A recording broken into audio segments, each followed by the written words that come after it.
As it should be, as it is with Indeed. all paladins. There's a great meme. I think it was on our Discord with the Firefly scene where they're going to burn the warlock. Oh no, it wasn't. It was on Twitter. And they've got River up as the warlock and Mal's marked as the paladin and Simon's marked as the wizard. Cut her down. The town leader shouts, "She's a warlock." Yeah, but she's our warlock. Cut her the damn down. Yes, that's a paladin. So, anyway, good evening, welcome. We're playing some Dungeons and Dragons tonight. We're going to be playing some Curse of Strahd. We are in episode 13 of Curse of Strahd. Yes. So it's 13 weeks you guys have been clowning around the Barovian Valley, trying to figure out which way is up. And in lieu of a recap from last week, I think we need to first figure out who's at the table, who you are, and what we're going to be doing tonight. And then we'll get into the recap. So we'll go around the table. Adam, can you kick us off with who you are and who you're playing this evening? I am Adam, recently moved, and I am playing the human fighter, well now Revenant fighter, Dagon Bjorn, who used to love ladies and alcohol and now just wants to murder Strahd and protect one specific innocent person. Everyone else can go screw themselves. Did anyone ever say she was innocent? Did she ever say she was innocent? You can tell in the eyes when you're a revenant. You just right, yeah. Right. Innocence is relative. Jeremy, you're up. I'm Jeremy. I'm playing Frederick, the Dwarven Ranger. And how long has it been since Dagon was killed? It's been a day now, right? Or 12 hours ish? Yeah, something like that. Probably still in denial. Let's be real. Frederick is probably still in denial about the whole situation. He just ate a bad moon pie. He'll be fine. It's fine, right? This is how things happen here. We're gonna finish this and we're gonna go home and everything's gonna be fine. It's fine. Everything's fine. Totally. Knebula? Okay. I am Knebula. I'm playing Samara, and I'm the elven wizard who has a penchant for setting everything on fire, whether it's on purpose or by accident. But in this case today, we're probably going to be focusing on how to get back into Strahd's castle because we made a boo-boo and ended up outside. So we'll see if my magic can help us get back in there. It's important that we get back in there. And then last but not least, RJ. Hey everyone, I'm RJ, playing as Teki, the human paladin, and we have been thus far these past couple of sessions the whoopsie doodles, taking all the moves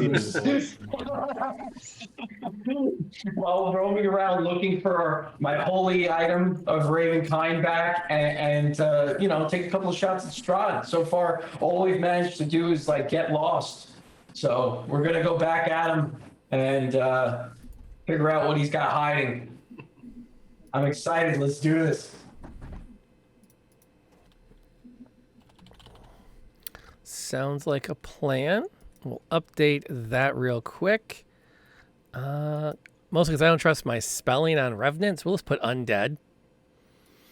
Because that covers it. And all right, I'm going to roll my investigation, figure out what kind of undead and what kind of weaknesses and strengths, and how can we help them out? What am I? What year is it? It's not that bad, is it? So let's see. Recapping last session, you had your party regrouped. You found Asteki and Irina in the castle. Everyone got back together. No one has really dealt with the elephant in the room, aka Dead Dagon.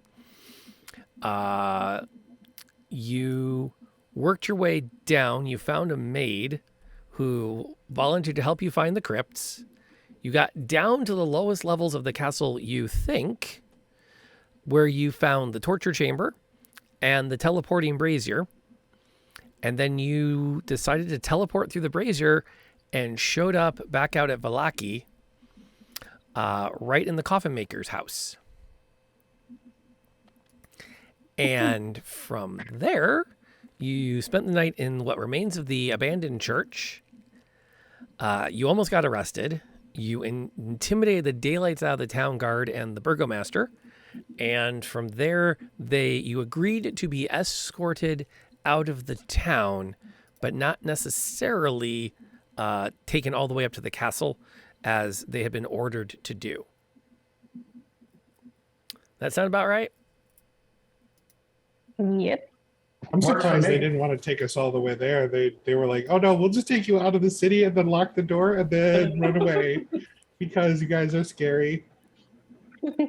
Yeah, I kind of feel like you did. If I remember right, they were going to escort you up there, and you intimidated the crap out of them with some amazing, some solid dice rolls. I personally did not like the idea of going back to Strahd in chains. Well, I just thought we were like saying, hey, we'll go with you, but we're not going to be locked up because that's not cool.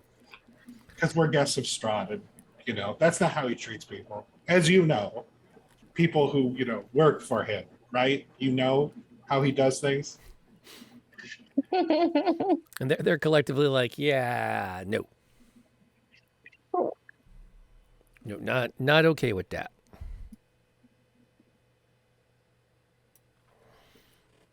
Which gets us to where we are now. The 6 of you are standing outside the Vallaki gates. And I'm very, very curious as to what your intentions are.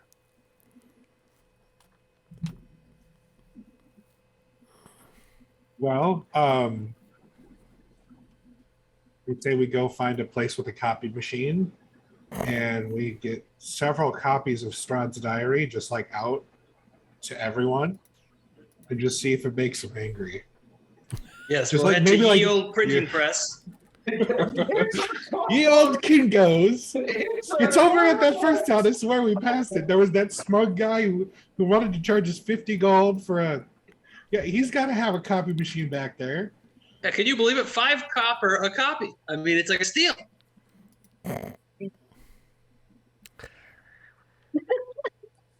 I got nothing on that one.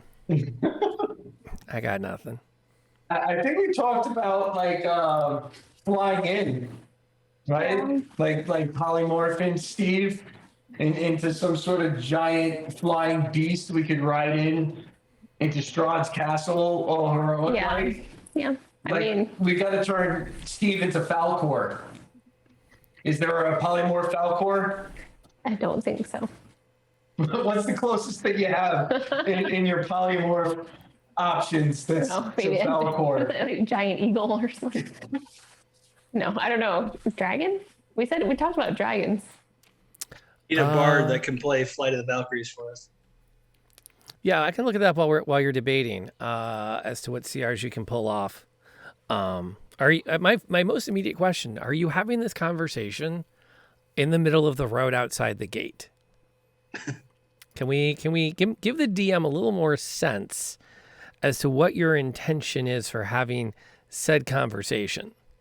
Well, we should be walking in the direction of the castle at least. It's like we're fulfilling our end of the bargain. We're going. We're doing maybe it. we should walk and talk. Yeah. Okay, that works. That's what I was looking for. Okay, polymorph, transformation, wisdom I think save. it's challenge rating of the caster. Ah, Right? equal to or less than the target's level, or the target's level if it doesn't have a challenge to the wait. Its challenge rating is equal to or less than the target's or the target's level if it doesn't have a challenge rating. If you target one of us, you would have a bigger pool to go That's what through. it sounds like. What level's Steve? Do we know? Right. I was gonna say, do we know What's what Steve's level? CR? Well, we've never seen him attack anything, so his CR is probably like He's 1.5. a raven, so his CR Yeah. is not going to be very high. I can tell you, his CR is not massive. Okay, Probably here's less what I than am. one, Turn so. me into a giant raven. And ride me Yeah. back. Yeah. Now that's baller. Oh my. Could we all ride one eagle? Like the three of us? No, wait, because we also have. But there would be There's a few Four of Five of us. us. five. Yeah, five of us. You're right. Jeez. Got our string of NPCs. Yeah, we Yeah. got. It's okay. I got like room in my claws. Guys, quite I'll the just group. like claw, especially you. I could just claw like right Well, I through mean, you. that- You'll that- never try. Yeah, Yeah, I the don't even heaviest- feel it. Well, The heaviest one of us Just hook is me the in the one that's clavicle. turning into the bird. So it's I mean, that's true. You could kind of, grab one in each talon, Yeah. and, Well, and then think about it though. Like the body mass of the people like that you're carrying is not going to be that much. You've got a dwarf, an elf, and two young ladies, and then one half of a human being weight probably. I could probably Whatever Dagan weighs. Yeah. Kinda. oh my, Yeah, most of the liquid is out of my body, so I'm sure I weigh. He probably you doesn't know. really weigh anything. Yeah, I'm like a stick.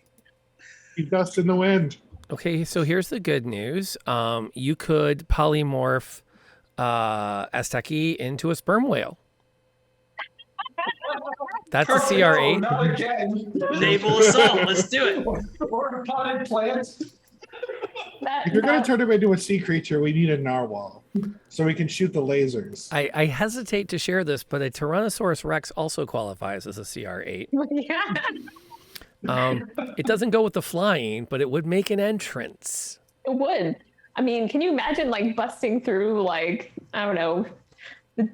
I don't know, the door and a T-Rex? I could barely push through. I got the tiny arms. Let me in, Strahd. Foiled by a door handle. I can't grab it. Roar. Well, Just use your tail. Just use your use your tail. Come on, what are you doing?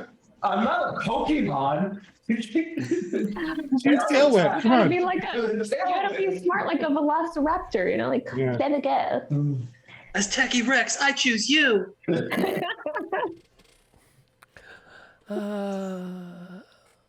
Well, I think the main problem is the drawbridge was up, right? Yeah, It Last was time, yeah. last you saw. It might still be. It might not be. It's a kind of there's an open question as to the state of access by land. Young Or make a dragons, giant which are spider? size large, are CR8. So you could theoretically, I mean, the question is, can one young dragon carry 4 people? With the weight of about 2 people. Okay, Arabelle's not big. Irina's like a full-grown woman. She's, mid-20s. She's not, I mean, Think of the hundreds of pounds, right? So we've got probably 1 or less, and then max 2, and then the dwarf is max 2. Elf is probably on the one side. It'll be fine. It's like 500 pounds. And I mean, he only weighs as much of a bag of beef jerky, so. Oh, can I start using like my flesh as rations? no. I got some teriyaki on this side, and I got peppered on this side. self-cannibalizing. Oh, that's the best, man. It's so great that you. Self-cannibalizing. Oh. Well, that makes sense. There's actually a D&D Beyond article on how many people can ride a dragon. I wonder why. People I'm like sure this thought has about come up this. before. Yeah. Okay. Entire gaming sessions have been spent just arguing over. Well, no, it should be able to carry 5, not 4. No, it'd be 4 because.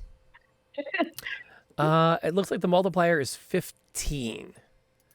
15 times the strength modifier. 15 times the strength. So, let's see. Young Bronze Dragon has a strength of 21. Pretty sure you're in good shape. 15 times 21. That can't be right.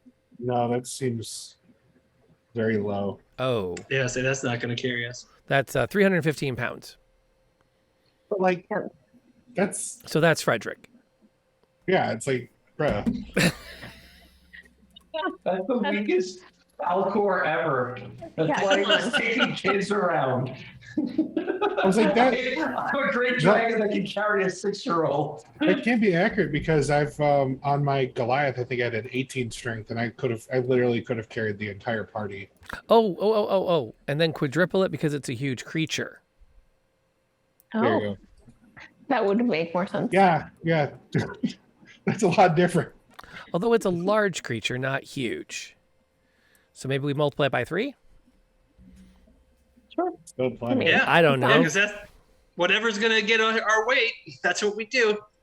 That puts it, that puts you at, with crazier and crazier ways of getting us in the castle. that puts you at 1,000. That puts you at 900 pounds. That should cover the party. Although I will suggest that this is going to, Asteki's going to have a rough flight with that much weight. It's He's never okay. flown I gotta, before, so- I gotta get us back in Okay. a baller way. Since I'm the one that said no, I'm not going in chains. This qualifies as a baller way indeed. I absolutely 100% agree with that assessment.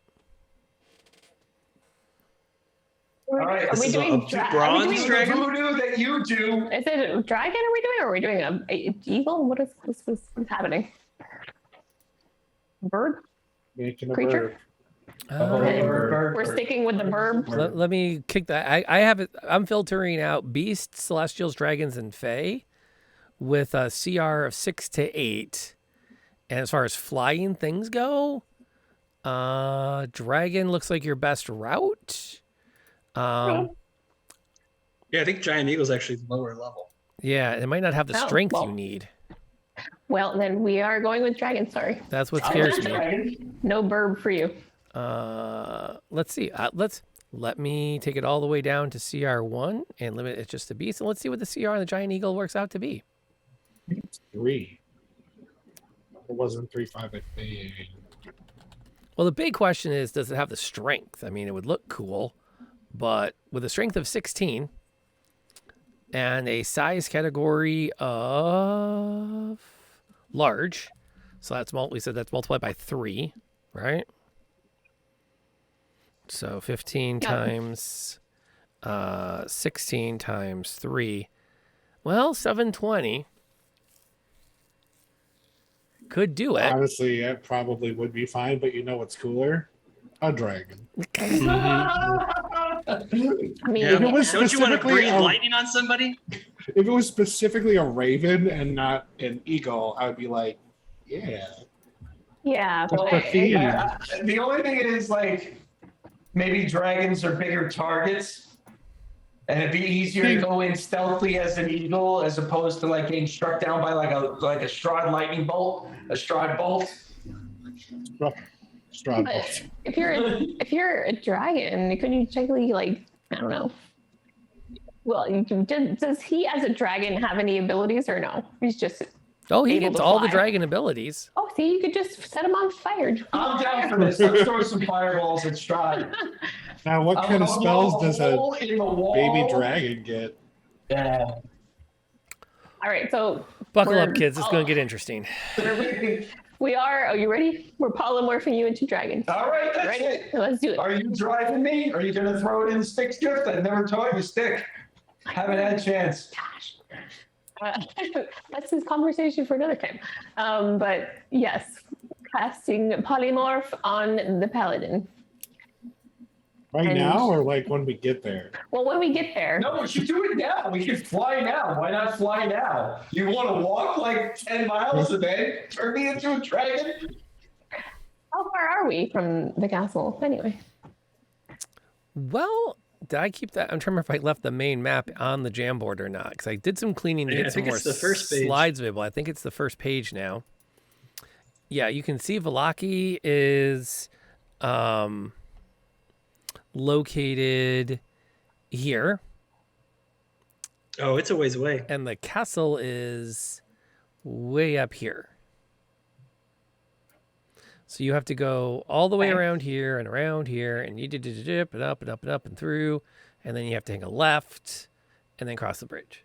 Okay. Well, I mean, we would get there a lot faster if we took, As the if we crow flies. decided to take it. Yeah. If we decided to take him as a dragon now. That's it. We're not interested in making another Lord of the Rings series. We'll just go directly flying and dropping off the ring.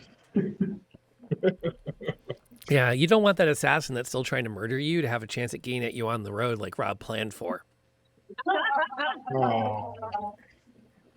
And that might be best avoided. I can tell you're heartbroken. Well, we wanted to see her again ass. because we wanted to end her life, but Okay. I hope we don't get jumped. Excuse me. oh, the dragon. He's just like, oh, I'm just a poor defenseless little dragon. Please don't take my money. Oh, let me look at Asteki's character sheet. This might get really interesting. I mean, the only downside is giant dragon maybe Strahd is going to be like, okay, big dragon is coming towards castle, The dragons stormed the castle before. We're going to storm them again. I like where this is But he headed. might have set up defenses. This is theater. You must wear the face of the person. What? No, that's just creepy. Yeah, when we were in the Literal castle, face. Unless you're Revenant, then you probably do wear the literal face. yeah, it just comes right off. It's just like Mortal Kombat, I swear. He's just Scorpion, like for real, right here, Yeah, right. Scorpion. Scorpion. Ah, that's what I needed. Now, was one of these a bronze? We'll use... We're going to use a gold because it's a good approximation. Okay, sorry. I got distracted there. So the spell is cast, and there's a moment where nothing happens. Samara starts to wonder if perhaps the incantation was wrong. The willing subject wasn't there. But continues to keep her focus on it because she knows the importance of concentration. If she should lose concentration, the spell will unravel. And the harder she concentrates, the more she can actually see the strands of reality as she begins to pull Asteki apart. And remanipulate the space in which Asteki once occupied to be filled by a young bronze dragon. Sweet. From Asteki's point of view, the world begins to fall away as he grows in size and suddenly becomes cognizant of additional limbs with which he was unfamiliar. Arabelle ducks as one massive wing slams down where she was standing, rolls a few feet, and pulls herself back up, somewhere looking between a glare and a grin at the fact that she now has access to a dragon, and that's pretty fucking cool. I mean, it's every girl's dream, right? I mean, Yeah, have a dragon. That makes Totally. perfect sense. if not Yeah. dragons, unicorns, but she was never that kind of girl. Irina has the opportunity to take it all in as well, and seems genuinely touched at the party's dedication to her safety, that you would take this kind of daring effort on for this adventure. So, out of curiosity, where exactly is everyone planning to mount said dragon? Somewhere where I can get a shot off. Because if I get a chance to shoot the sunbow off our paladin that's turned into a dragon, if that's not a story, I don't know what is. I mean, I guess somewhere I have to maintain concentration, right? That would be a good idea because, again, Oh, if you lose it or this takes more than an hour, your trip is going to wrap up really quick. Yeah. Okay. So good. Yeah. Good point. So ideally somewhere where I would least get distracted from outside, Okay, so I'm putting Knebula up right behind his head, Yeah, like Daenerys style. Yeah. Yeah. but not Daenerys style because we saw how that went, and I still maintain those guys don't know what the hell they're doing as writers. I agree. They completely forgot about the scorpions. Yeah. The And dragons are no good. that is actually something I'm planning for after the Kickstarters wrap up. We're going to be starting another charity fund. It's specifically to help provide therapy support to everyone whose parents named them Daenerys. Oh yeah. That's another cause that's near and dear to my heart. I just want to support those poor girls. They're gonna have a rough go ahead of them. I figure let's start the college funds now. Yep. Get that out of the way. So I've got Knebula up in the very front. Who else is where? There's no good color for this, unfortunately. Dagan will probably sit next to Irina wherever she is. Also, those poor girls are going to get pushed into fires all the time. It's like, hey, Daenerys, you want to come over to our bonfire tonight? Okay, so Irina's going to sit between the wings with Dagan behind her. Frederick on the hind quarter or up behind Knebula? I feel like we're Behind packing a bus. Like everybody, I want to sit next to. You know what? Tickets, please. Ariel's going to hang off the back. No tickets. Actually, is that like, can he still talk like while he's in dragon form, I or mean, no? dragons can talk, so I believe Okay, I don't dragons know. can talk. Yeah. I'm like, everybody get on. Languages, common and draconic. That's it. Oh, I understand draconic. Well, What's then What's the Go ahead. intelligence? 14. Because I was about to say it's still probably pretty high. I actually think did you get smarter? I think Asteki went up. No, he's a little slower on the uptake now. He's a little slower on the uptake, and wait a minute, wisdom was 13, and now it is still 13. No appreciable change. However, he is significantly more commanding in presence. Yeah. Not surprising. Yeah, he says, everybody get on. And everyone's like, okay. And y'all can stop and go, I've never jumped that high when Asteki asked me to. it's more like a yes. Oh. Sure. We'll go with that. Because I'm an angry dragon. So angry.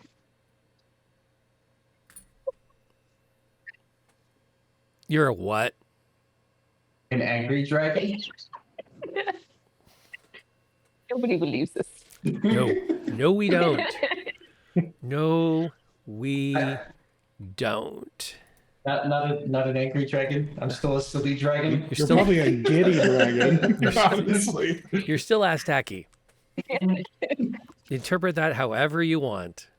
Okay. Okay. Well, at least this was an easy board to put together.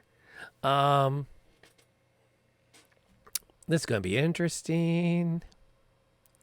Okay. Well, first order of business. Give me an athletics check, Oh. Mr. Dragon. Oh, the dragon? Oh, I thought it was us to like get on the dragon. Oh, no. I want to see what happens when Mr. I've been a dragon for all of 10 minutes tries to lift off. Oh. All right. Yeah. All right. No problem. I didn't like terribly fall. It's true. I mean, it's not like you even practice flying yet. So The good news is it's relatively instinctual. After a few tentative starts and stops and a bit of kind of bounding down the road, get a good head start and then jump and then land and then jump and then land and then jump and flap land. You start to figure out how the wings work. And much like learning to walk, you're flying. There's even a moment where you start to ponder the fact that maybe you won't go back. This is pretty cool. And you start to soar up towards the mountains. Out of curiosity, what's your planned approach? I mean, are we doing anything fancy? Are we looping around to come in at a fun angle? Or are you just beelining for the castle? Well, can you can like shoot fire stuff now, right? Or shoot dragon stuff, whatever it is. I say we circle the castle and just blow the shit out of it as many times as you can until we land. Like literally attack the castle proper. Yeah. Oh yeah. Just melt it down as much as possible, and then when you're about to turn back, we land on top and just kill everyone on the way down. You want me to drop you guys off ahead of time, or do you guys want to participate in this? mean, Or we could, I don't know, try to head down that giant staircase. There was a giant hole that, was really big. We could just fly straight Oh, down that's that right. giant hole. oh, Because would he fit it would have through been there? like a fall to your death, but like a dragon could just fly down the hole. If the dragon fits. Yeah, would he fit through that hole though? Yeah. I'm assuming so. I mean, it was a big hole. All right, The one on the top of the tower is what you're thinking of? Yeah. I can look it up and let you remember how big of a hole it was for that tower you climbed. Because It's page 13, yeah. is not on the board anymore. Unless it's, let me check 13. Because you did not find the top of the... Bollocks. Hang on. I lost the jam board. I think it was 13. Yeah, maybe. Yeah, there's the big hole you never found the top of. And there's the one that you did Right. find the top of, where it had like the little Oh, peak on top, and you look down. That hole was not that big. that's right.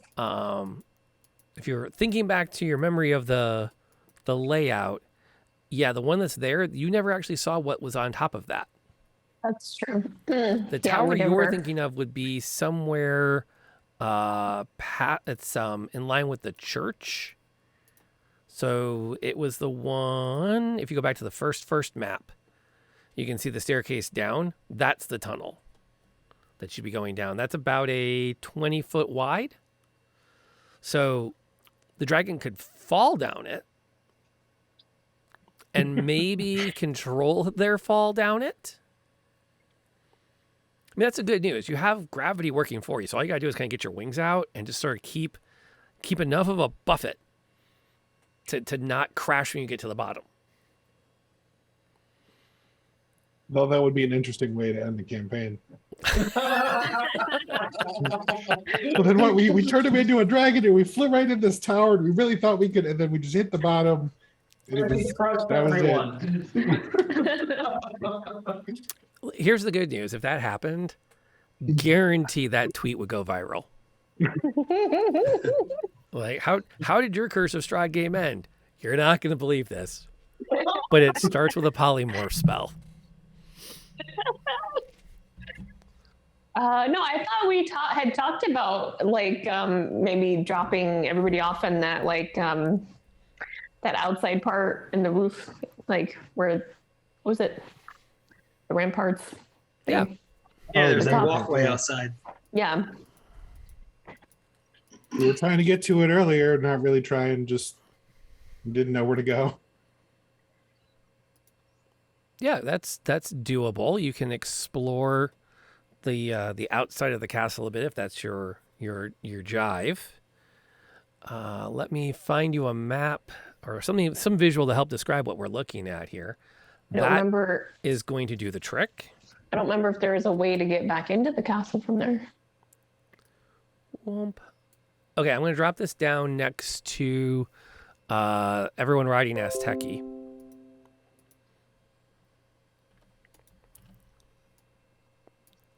As an artist's rendition. Ooh. So from what you've explored, you know that you've been to the top of that tower. And you've been in the church. And you've seen this little courtyard thingy from inside the church, and then the main entrance is over here. It's a really well-designed little castle. It is. So that big circular stairwell, that's got to be that central column. It might be this one. This column. Location-wise. Because it's not on the south wall. Oh, right. So, or now that you're approaching it the way you're approaching it, I can pop another good graphic up there for perspective, if I can find it. And I was really I just... still say we burn a bunch of it before landing. I mean, you're That dragon. won't be Why, a problem why at would all, you right? not do that? Subtlety? Yeah. Target. I mean, we are riding a horrible. dragon, but subtlety?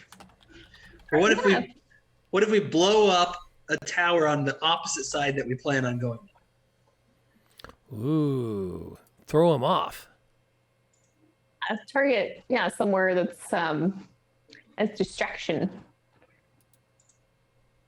Yeah, but what if he just goes over to him and just says counterspell, and then he's trapped alone somewhere else? Would Strahd do that to we you use guys? guard when you leave. His carriage, yes. Here's another good view of the castle. Okay. I think we saw this one before when we were on top of the Yep. one tower. Right. Yep. But it's a good perspective, and you can get a pretty good sense of what's where. Now that you're coming in at a high angle, as you're debating your plan, Asteki climbs up over the mountain and kind of fits through the pass, more or less following the road at this point, so as not to get too high and lose track of where he is. The one thing none of you are ready for is the amount of chill in the air, or that low-lying cloud cover that you're starting to pass through, which is making the scales along his back more and more slick with every moment. It doesn't feel like he's passing through a cloud. There's no moment where you're like, oh, we entered a cloud. Now we haven't. But the whole time, it's that constant moisture in the air that's starting to wet things down, and even your clothes are starting to pick up a little bit of that extra weight, as though you've been standing out in a light mist for the last 10 minutes.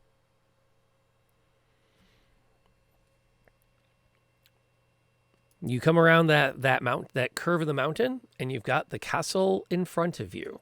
What do you do?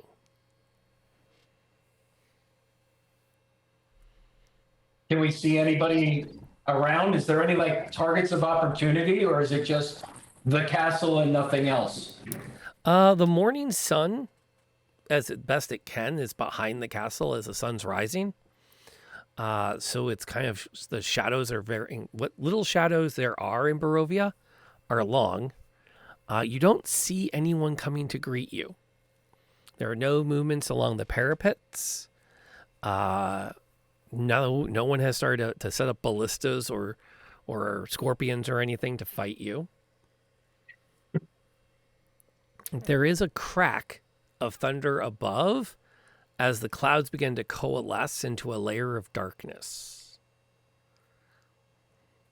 And as you begin your descent towards the castle, what little rising sun you saw is completely lost in the clouds. Well, Oh, that reminds me of that scene in The Matrix. Where you saw the sun. It's so beautiful. And now you're back down in the clouds. Kinda. well, are we still planning on attacking some part of the castle?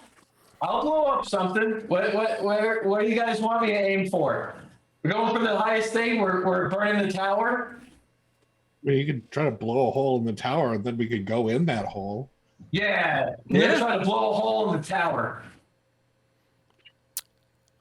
Okay. That's how it works. When you say What do you mean? tower, do you mean like the really tall main tower? And when you say blow a hole, do you mean in the shingled canopy roof, or do you mean like right in the stonework? I don't know how dragons work. Can dragons just blow holes in the stonework? Let me say, I'm aiming in the general top. Where it lands, I don't know, but I'm gonna feel good about it. I would think that the top, the roof would be the most vulnerable part, Yeah, we gotta leave a scar. I want to bloody Strahd's nose. Okay. Well, you are going to have to give me an attack roll, Okay. which you are making as... Well, it technically makes a dex save, but I'm going to make you make an attack roll with a +5. So I just roll like a d20? Yeah. All right. This is the first time you as a dragon have ever tried to breathe something. I'm curious as to how that's going to go. Okay, Oh no! So Okay. well. So well. Sparkles. that works. The That little works. dragon that could.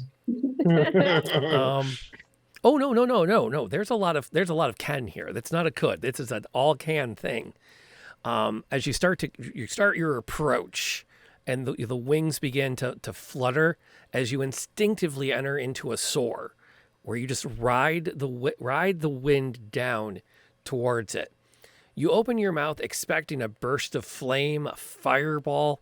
The one thing you weren't ready for are arcs of lightning to burst out ahead of you and begin to cackle along the sides of the tower. And in that moment of literal shock, you started to change your course and look around, which disrupted your attack because you have to keep your eyes focused on your target at all times, which is also disconcerting because dragons have their eyes on their sides of their heads, which means that spot dead center in front actually takes some concentration to lock onto. Upside, you have near 360 vision. That's cool. It is kind of neat. Speaking of the near 360 vision, would you do me a massive favor and roll me a perception check?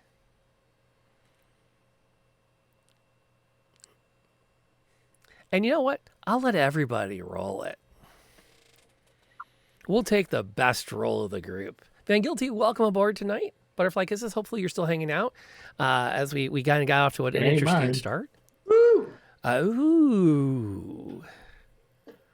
Well, this just got What am I doing? interesting. Oh yeah, perception. I'm like, what am I doing?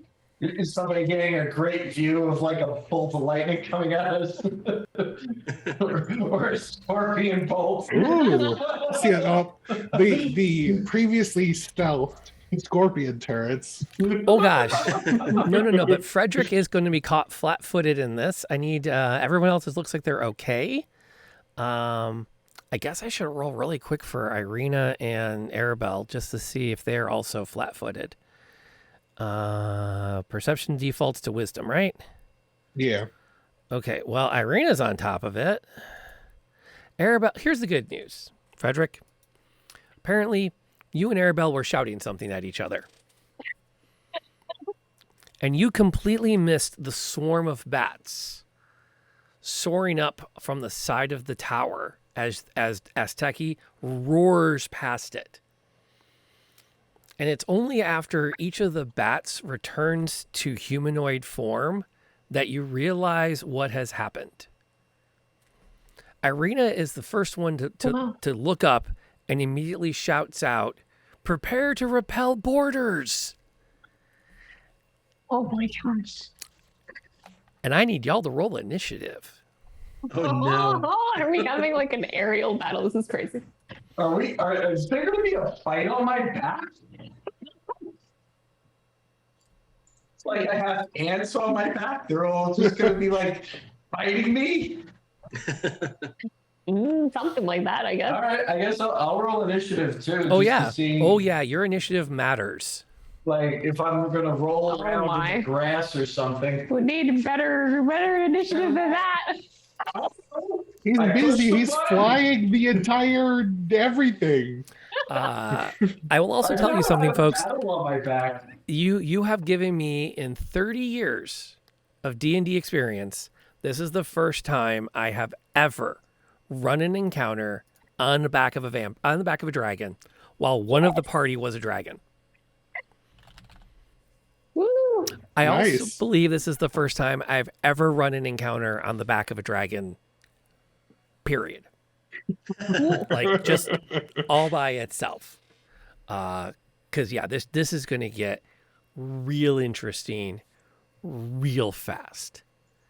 Okay, so let me put the initiatives onto the tracker. Let's see how we all did. Dagon comes in at 14. Asteki, who is now in dragon form, 6.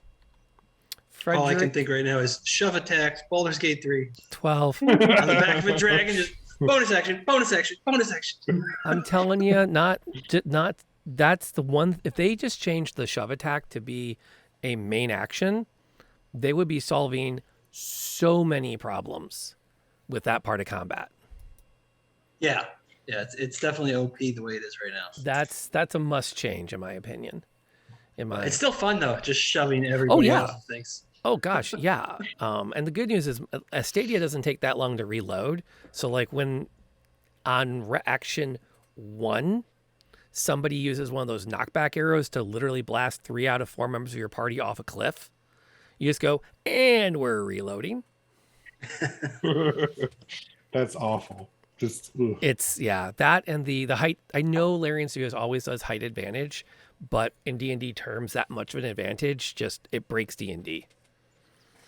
They need to do something diff with it, or let me turn it off. Okay, Arabelle's doing nothing this turn. She's caught flat-footed because she's in a surprise round. Samara, however, is not. So I would love to know what Samara's plan is for the fact that there is, to be clear, wait a minute. I put K for Knebula. That's the player.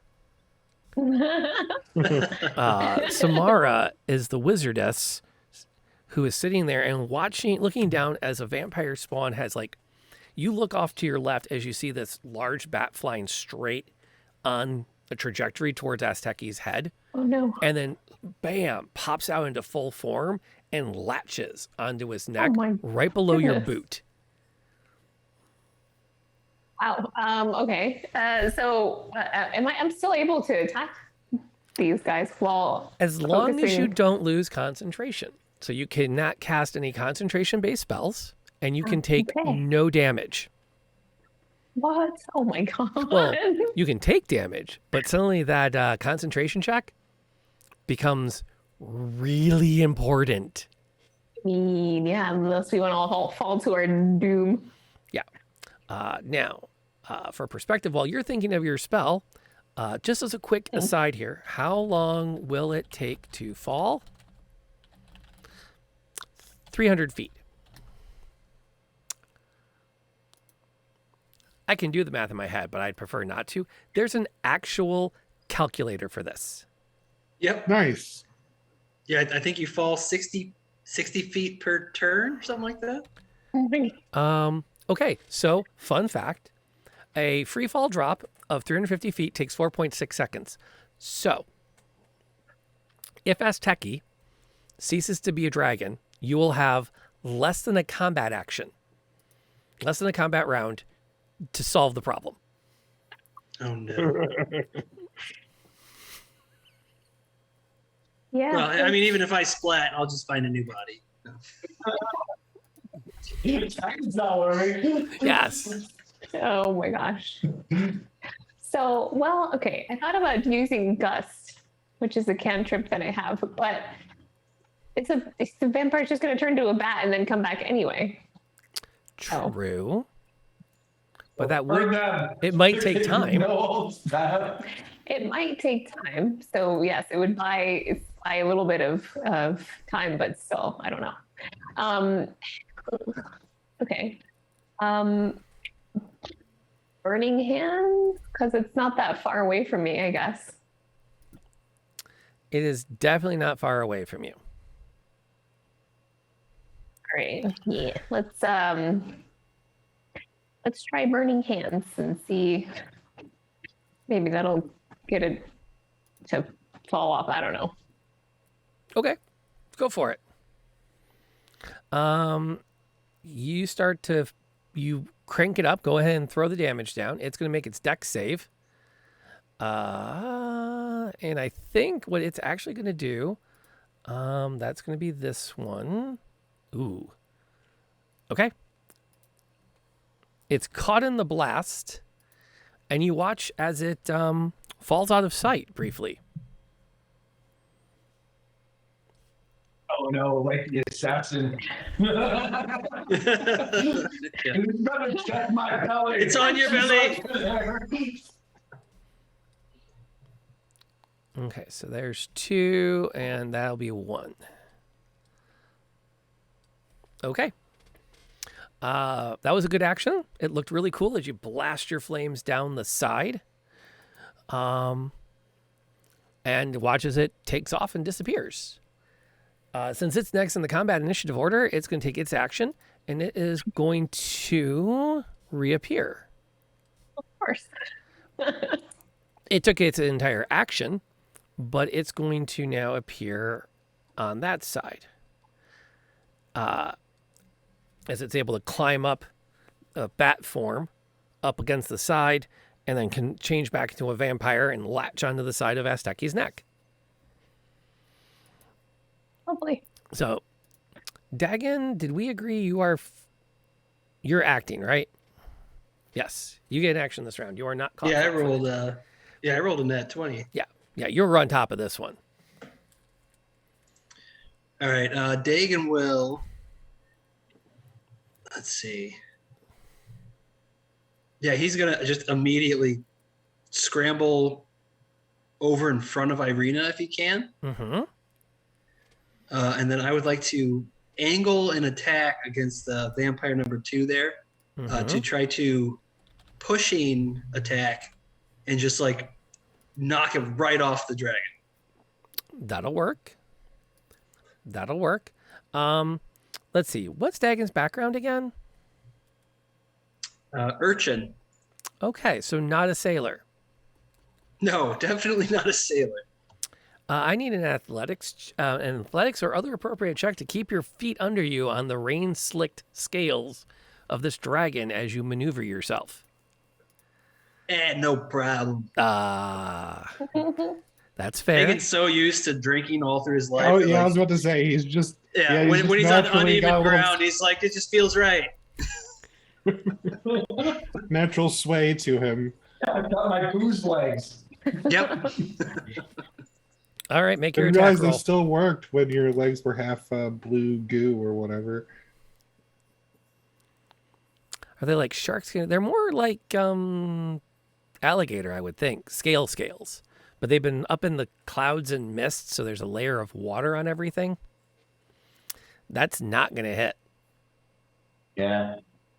Should have Wait, what? sprayed me down with 24? Rain-X before 24 we to went hit? up there. Oh, sorry. I saw the 9. I missed that. I was going to say, you guys, we are whoa. screwed. GG. Sorry. I saw the 9. I'm like, 9. Abandon Asteki. Abandon Asteki. 24 will definitely hit. 24 doesn't hit. Give me the floor. 14 damage on number 2, vampire spawn number 2. They had a And name. that's, let's see, strength save DC 15 or be pushed 15 feet away. Let's see what happens to 2 when that happens. No, does not make their check. And they are pushed off the dragon. And so 2 goes flying 15 feet and falls out of sight. All right, I will. I'll turn to Irina and I'll say, "Stay close to Freddy. I got to get this rear end taken care of. You know what I mean?" And then I'll go back towards Arabelle. I'm assuming I have to make another check to move. You are good for this combat round. Okay, perfect. Then I will take my second attack and attempt to do the exact same thing on vampire number 1. Just kick him right off the back. Stay off my dragon. Yeah, This exactly. is my dragon. No Okay. chicken. He gets to bounce someone off a dragon. That's Talk about life goals. That's good. That's gonna hit. The bucket list. So I mean, that's Do you still get to count it as bucket list if 8 damage to already dead? 1. And then what's the DC? 15 strength. 15 strength. Wow. The vampires are having a rough night tonight. That's what I do. I bounce people. Whether you're on, a Yeah. dragon or in a small dive bar. I mean, they go right out the door. Right out the door. no vampires here? We got rules. Yeah. Did you see the sign? Oh, that's an impressive collection of moves. That's impressive. That was pretty epic. 2 is going to pop back on. This time it's going to hang right here on the neck. On the opposite side where 3 once was. Oh. Let's see. Frederick is flat-footed this round. Taking us to number 1.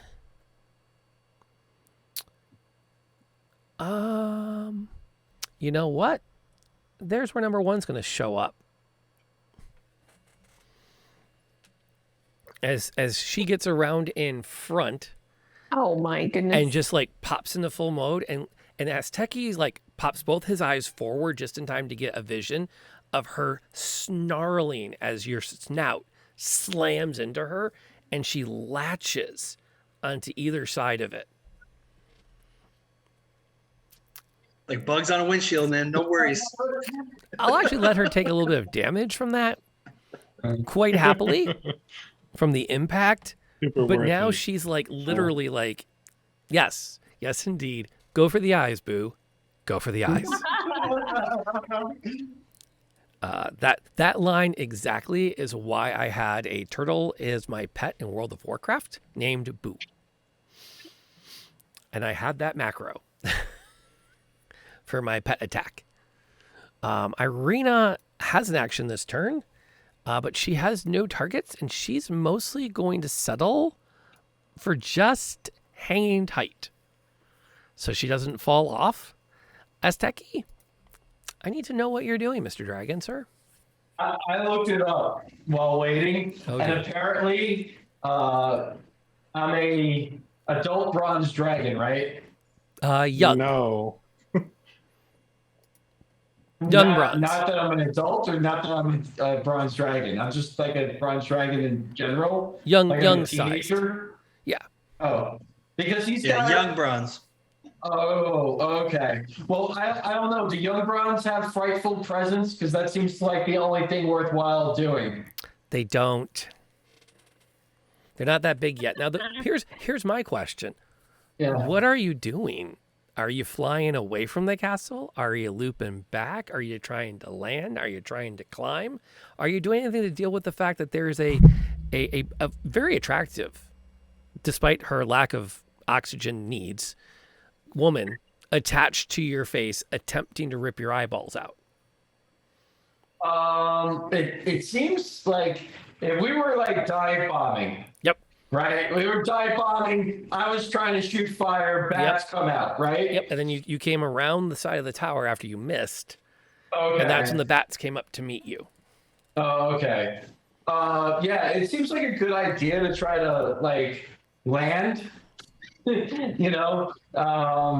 But I guess what I can do is try to get to the highest point on the map where we were looking before. Okay. So that's where I'm going to aim us. That's where I'm going to take us. And if I can try to shake this vampire off or throw another fireball just because blind rage towards the building, I'll do that too.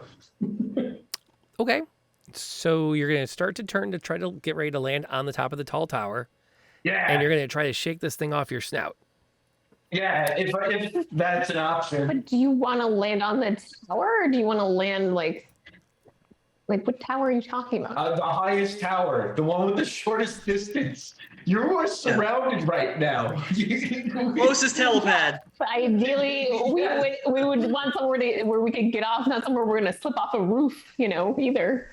That Now does make remember, sense. this debate is happening at 500 feet while Asteki is a dragon. Yeah. Just- And with a lady stuck on your snout. I'm thinking the biggest I'm spot. off my mouth, so take him down. Yeah, I would think the biggest spot is the best. And that What looks I like the was biggest thinking. spot, right? Seems like a good idea. I talked to my co-pilots. That's where we're going. I'm like the biggest thing, probably as fast as possible. Yes, Yeah. I agree. Okay. No. Give me a. Okay, so you're gonna try to get this thing off your snout. I Yeah. would love an athletics check Sure. at +5. Unless, what is your athletics at, Mr. Asteki? I don't know. My base character is +3. I don't know about the dragon. Okay, we'll just add 2 to your roll. I just want to see Okay. what happens here. Okay, that gives me a number to work with. Let's see how that vampire spawn's doing with their cling. Good enough for me. Nebula, could you do me a real quick favor? Mm-hmm. Could you make a Sure. quick con save for me? Hold on.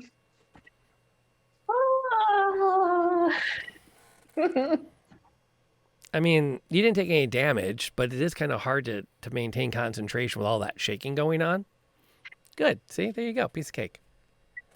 I gotta be very careful when you on my back.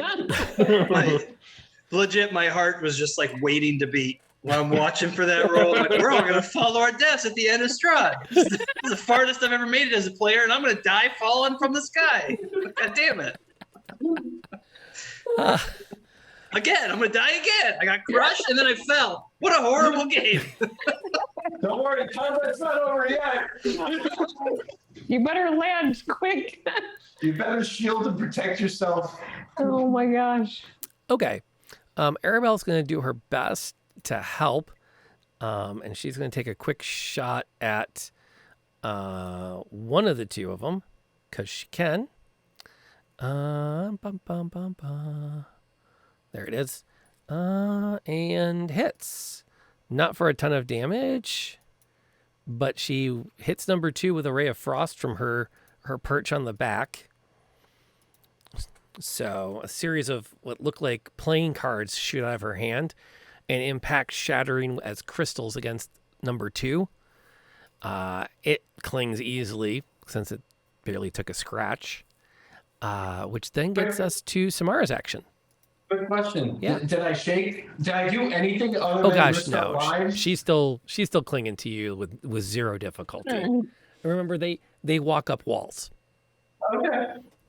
They Seemed like a good idea at the time. It did. Oh, okay. So they're like all around his like head. So Yeah. if I did another burning hands, would it hit all of them or no? Are they too like spread out? No, they're 2 spread out, and the 2 and 3 are like down on the sides of the neck, clawing up at your Okay. boots. About the only Okay. no. Just fireball point blank right at the dragon's head. You That's I was what, thinking, that's what I I'm was thinking seeing. the I same don't know. thing. You- I just didn't want to say it out loud. you could do Close your that. eyes, Azteki. I mean, It's okay. I mean- Could it be any worse than vampire attached to my head? technically, shouldn't dragons be like fireproof on the outside anyway? I don't know. Okay, so I mean, it could do that.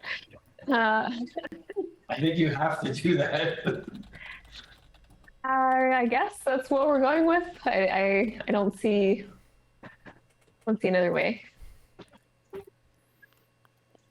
What are you? Wait, what's the only way you have to go? I mean, I could do something else, but a fireball, and like they said in the middle of the second set. Okay. Unless, I mean, I don't know. I have wall of fire, but I don't know What is a if wall of I fire? think I don't. That makes me But I concerned. think, You're just gonna set my whole back on fire? First you're gonna blow up my head. I don't think I can do that though because I'm already concentrating on him being a dragon, so and it requires concentration. Oh, okay, well, There you go. that wouldn't work. So never mind. I guess we're going with fireball.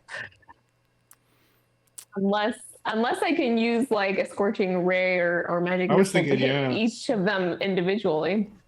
Scorching ray would be cool because you could just shoot it out of your heel. No.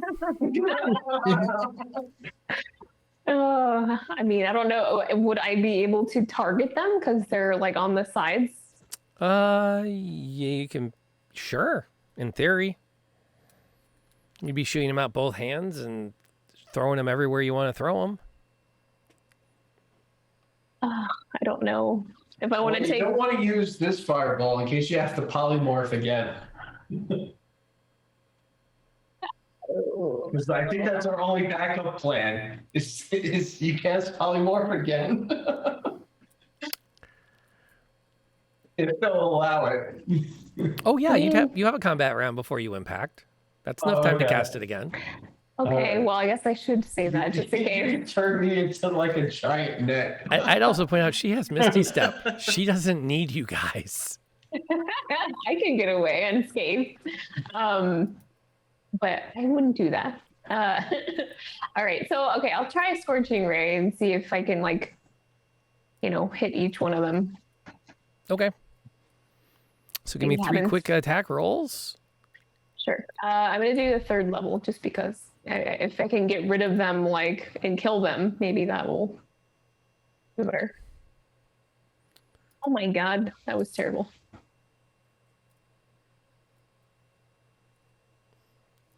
So we have Can I 2 re-roll hits. that first one? Sure. Would you guys be okay with me re-rolling Yeah, that that's first one? fine. Go ahead. Yeah. Yes. Nice. Jeez. And then if you're doing 3rd level, you get one more You get ray. one more. I do? Yep. You get And for each level up you cast it, you get another shot. Yep. Oh my god. Oh, the damage is going to be disgusting. Not that disgusting. 3 out of 5 hits. So 1 ray per target. Yep, and one's a crit. Mm-hmm. And so a crit is double damage? Yeah, you double your dice. Okay, So- so one more pair of dice. One more. Okay, I was like, I thought so, but I wasn't Okay, so sure. 11, 8, 7. All right, I will apply that to them. So that one takes 11.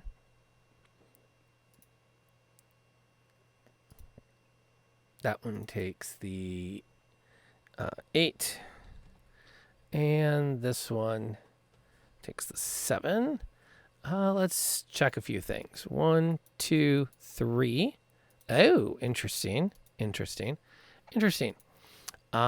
and 3 lose their grip Okay.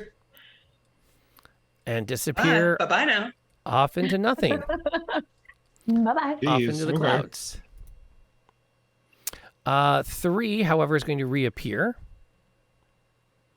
Dang it. and drop on right there.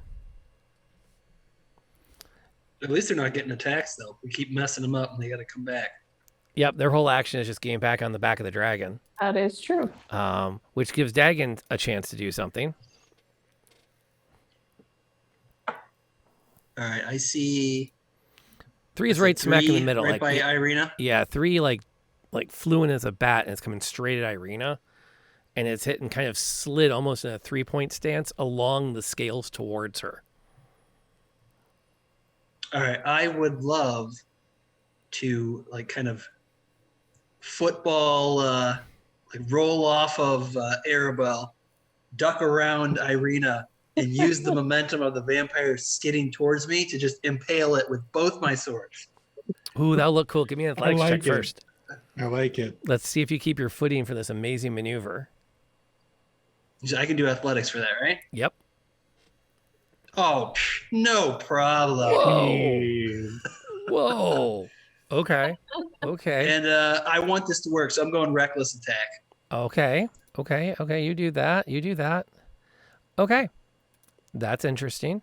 Let's see what the dice do with Jeez. this. While you're doing that, the dice are doing that, and that's okay. That's good. Okay. And second attack. Wow. Was that a natural? Wait, what did you 19? Oh, so close.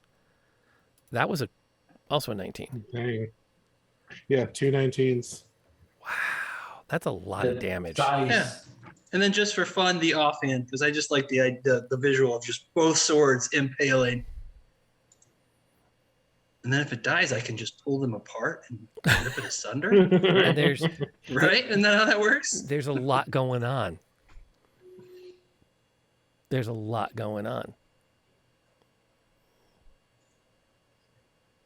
How'd you get advantage? Reckless attack. Reckless attack. That's right. So I can basically get advantage whenever I want, but then also until my next turn, Got it. Yeah, everything yep. has advantage on me. Okay, so 23, 28 damage to number. That's the third vampire one, who has taken a decent amount so far. That's a lot of damage in one round.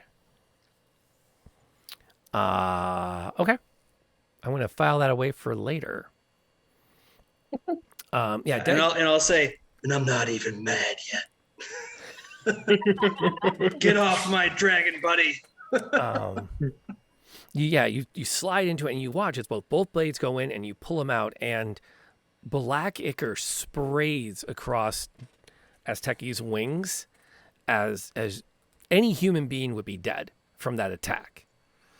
It's sheer spite of the unliving that is keeping her still standing as she glares back at you. And somewhere there's a moment where she has that look of terror that she's about to die, glances over your shoulder, and just cocks a half grin as you hear a series of scrambling sounds. And you glance over your shoulder to see that as you pushed past Irina, she's lost her footing and is in the process of sliding off the back of Azteki towards the parapets below. Oh. You kept your footing great. Action surge, and I will jump down and try to grab her. Can I do that? Yes, you can. Just bullet time. What? Bullet time. That's right. This is max pain, baby. Out of curiosity, Dagan's got his Hawaiian shirt on and everything. Which He's ready to sword go bullet time. Which hand are you reaching with? I will drop. I almost dropped the F-bomb. I will drop my offhand sword, the non-magical sword. And how are you bracing yourself so you don't slide off? I mean, there's an obvious choice. He's a dragon. I'm gonna stab my sword into Azteki. I'm gonna say. I'm gonna say.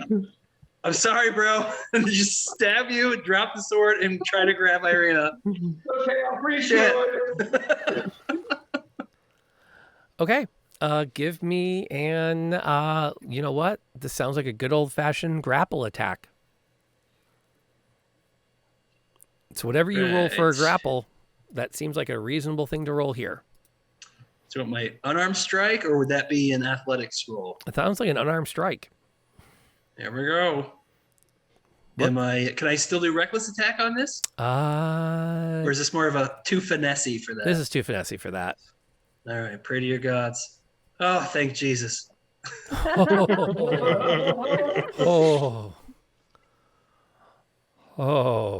This is gonna get real. This is getting real.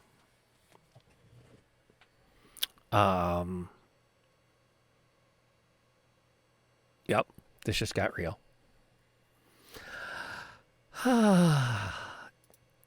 Two is up. There we go. Sorry, Azteki. I'm sure that hurts.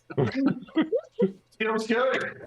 Okay, so quick updating of positions. Doubtful. 3 is currently bleeding out right where we left her. Irina is hanging off the back with Dagon clinging to her, with one blade stuck into Azteki's hindquarter, the other hand reaching out to hold, and the longsword that's not magical tumbling away to the courtyard below. This is going to get interesting. 2, for their action, is going to also land and get back on the dragon's back. And in this position, is going to land right there. Oh. Right above Dagon. Somehow I knew this was going to happen. Yep. That's 2. Frederick, you get an action now. What would you like to do? As you realize as you finally grok the seriousness of the situation in which you are. Yeah. I gotta get one off of his face. Like I really don't want. I don't want anything bad to happen to them. But if she does something to his eyeballs, he might not even be able to land. This is true. We need him to be able to see. Oh, Right. we'll We'll hit the ground eventually. You're right. Yeah, we'll hit the ground eventually. Any crash you can walk away from is a landing.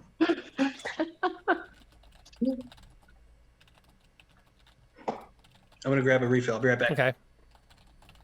All right. So, what kind of difficulty am I having shooting at that? I'd say she has about half cover, Okay. which I don't think affects you any. I just wanted to make sure I could actually get the shot off. Yeah. Like, good thing I can curve magical arrows. I'm gonna mark her first. She needs to not be here anymore. Sorry.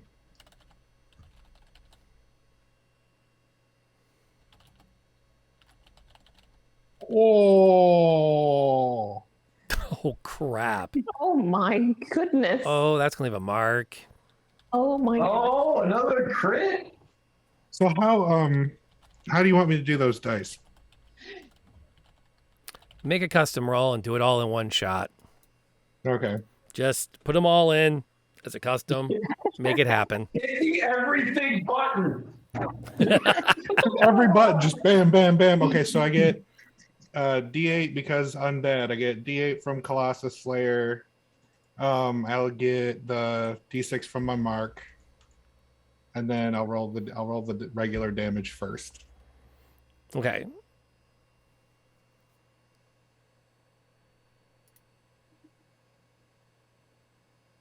And then Bless I'm gonna America. re-roll the one D8 that came up a 1. Okay. So that's actually a 17, and then it becomes a...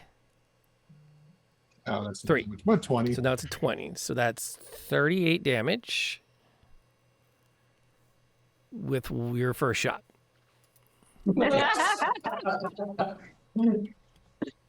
Oh, yay. Does she hold on?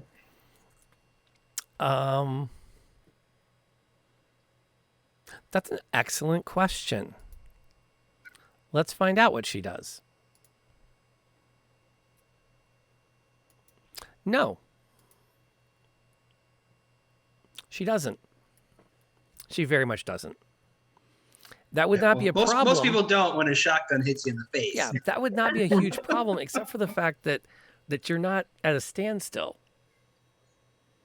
And gravity can't pull her down, so the airflow is pulling her right towards you and Samara. All right, I'm gonna shoot her one more time and try to make her not be here anymore. Oh, jeez. She became a projectile. Like, I just see her like let go and just start flying towards me. Like, oh, come on, really? Really? Oh man. Yeah, she loses her grip. She's kind of tumbling through the air as, are you effing kidding me? Oh my No God. way. Oh wow. Apparently, it was a double-barreled shotgun. She's gonna split in two. One headed towards Samara, one headed towards Daggett. Is that the play? The dice are telling you we're making it. We're making it to this thing. Jeez. I feel like this has quickly turned into like Thunderdome Mad Max race, where people are trying to like suicide bomb onto our car. And we're just like bah, bah, blasting them with Not fire. wrong. And we just keep telling Azteki, just keep driving. We gotta make it to the water. That's it. I'm the getaway driver. Getaway dragon. Jeez. I'm the wheels man. Wow. All right, let me queue up my two more D6. Jeez. Pretty sure that's the end of her?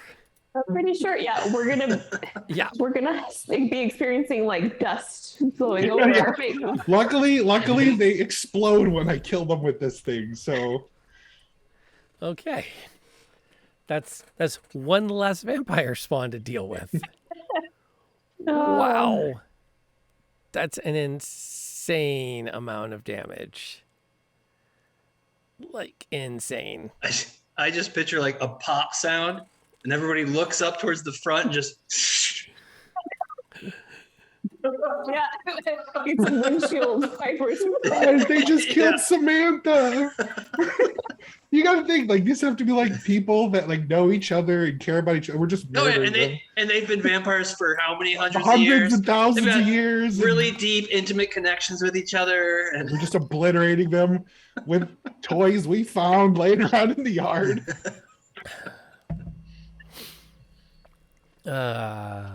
Right. So Irina's going to just hang on for dear life. And is going to literally just hang on for dear life. That's her action. How much else she can do? How's the dragon doing?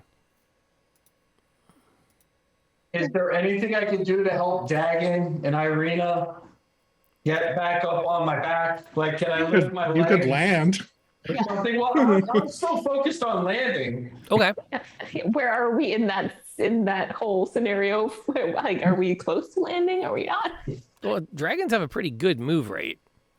Fly speed, 80 feet. So, yeah, that's not a hard... I mean, that's bank and put her down on that big platform, and, yeah, you can call it a day. All right, then I'm going to land on the big platform. That's a very reasonable decision. I support it wholeheartedly. Yeah. Before I force Samara to roll a nat 1. My concentration Yes. after all of this. We do not want that. No, you don't. Let me see here. I do need an athletics check as you bring it down. Because I am curious exactly how... Oh. Yikes.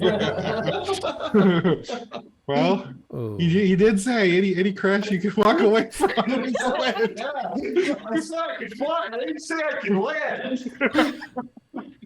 I just picture Dagon holding on to Irina. I've got you, Irina. I've got you. Don't worry. And then just boom. What? Just hits the side of a tower. And then Azteki just explodes, right? That's what happened. Yeah. Nobody saw anything. You come in, and the remaining vampire spawn leap off and poof back into the bats as Azteki is coming in, and each of you has time to look up as the top of the tower approaches with alarming alacrity. There's a moment where Irina just wraps her body around the leg in front of her, hoping against hope that she'll survive the impact.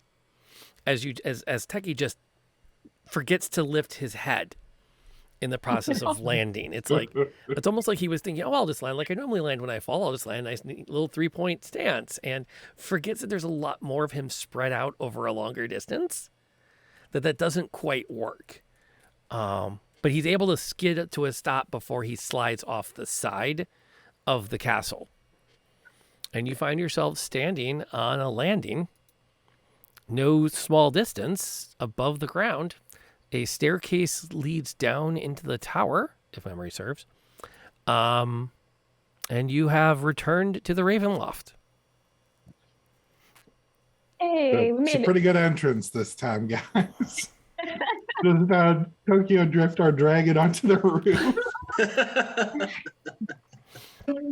There is a catwalk that leads across to the other tower. The main tower rises up behind you.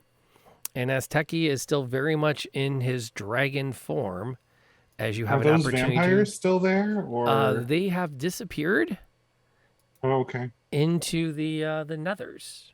They simply have they shot off into the clouds as bats, and I mean, there's very little chance you're going to pick them out against this gray sky. I mean, you're good, but are you that good? So, is there anything I can do to turn him back into paladin form, normal form, or does it just wear off eventually? If you want to, you just stop concentrating. Oh, I can do that. Yeah, the back of your mind has been spent trying to not, to keep the magic in place to keep him from turning back. You just stop fighting his natural form, and he'll revert. Okay, you are a paladin once again. That is not a dragon. Sounds like a good idea, but I was Wait, looking wait, at wait. the other one, and You want to hear me out. take the dragon, take the blade out of him first before you turn him back into a person. That would be a good idea, in my opinion. Yeah. I'll take the sword. I'll pull it out, put it away, make sure Irina's okay, and then I am looking at Azteki, and in my eyes, all you can see is that was effing awesome, dude. That was effing awesome. I have the best ideas. That was that's a first for me. I've never run combat like that before.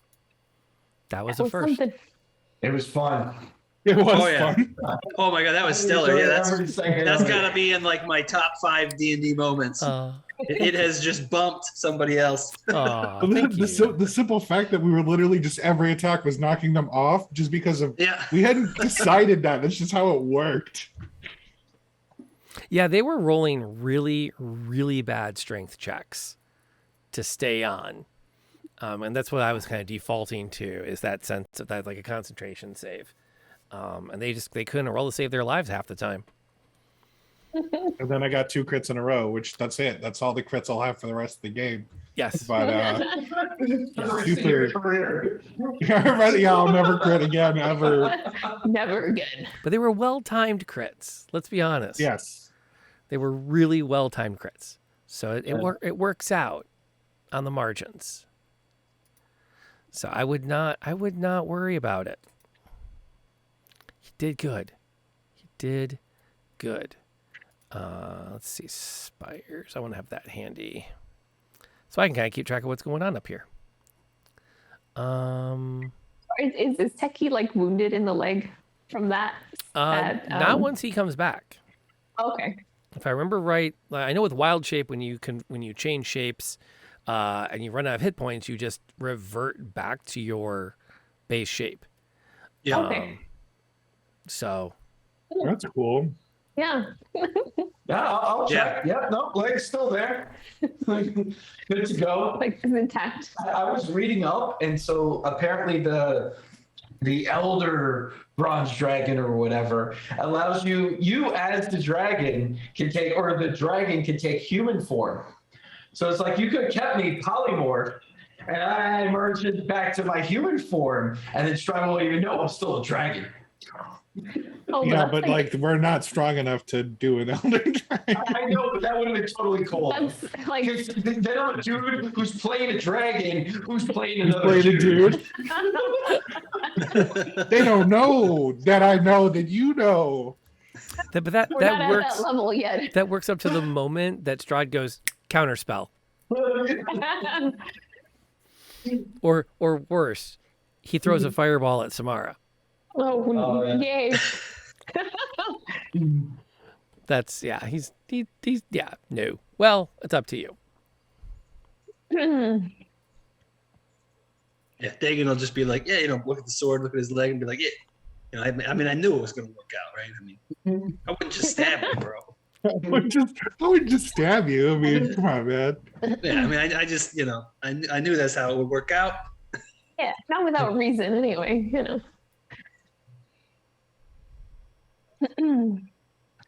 Well, that was fun. We made it alive. Yeah, getting back to Strahd was a lot tougher than getting out. Oh, yeah. All right, so Part. if we get back to that room, not the green one.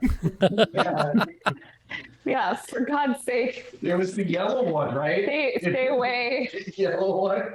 No, it was the green. I just No, pictured we too took for the the rest of our campaign, all of our hair looks like this.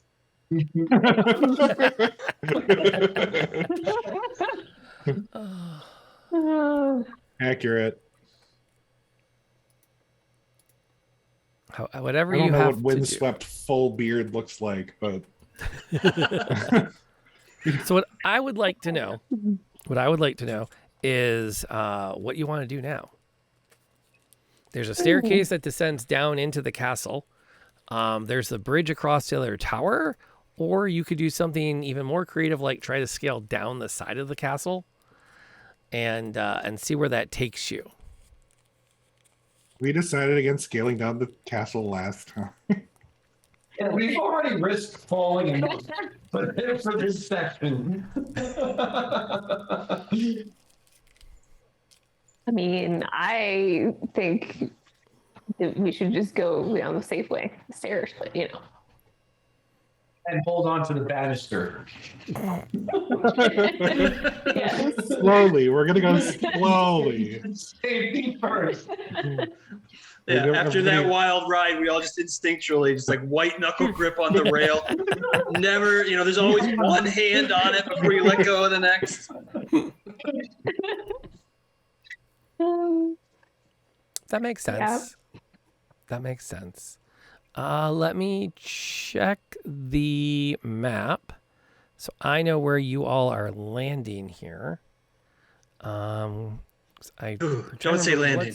Where? That leads to that, which leads to that, which is not somewhere you have been yet. Ooh. I know, it's kind of crazy. The stones beneath your feet are slick as you work your way down, showing that this staircase has been open to the elements for an incredibly long time. Each step, you feel your boots start to slide on the algae and mold, filling in every crack and crevice between the bricks. The landing itself shows where the water pools and runs further down before being caught up in other bits of broken masonry. The staircase descends down to a simple 10 by 10 landing with a single door opposite. You can at this stage, continue down the stairs further, or you can investigate what's on the other side of, said door. Let's just look. Let's look what's in the door. Yeah, while we're here. Yeah. All right, I'm dead already. I'll open it. All right. We've had Doorman. nothing but great fun things happen to us since we've been in this castle. Let's check every room. Strahd's Funhouse. Whee! Okay. Guy didn't even take my ticket when he let me in. I don't know why. Okay, so let me put that on the board. I'm on slide 12, where I've got some room to work with. And I don't know what else is going to be on this level, so I'll throw that there for now. And then you guys are coming in just as a point of clarity. There's a door here that you're coming through. And there's a door on this back wall here. And that's otherwise the space. Let's see here. What room number am I looking at? So many things on this map. The low ceiling of this 20-foot square room presses down on you. Torn and broken couches lie in heaps, haphazardly strewn about. Deep claw marks cover the hardwood furniture, and the once lush upholstery has been sliced to shreds. From the dark shadows amid the rubble, 3 pairs of green eyes stare back at you.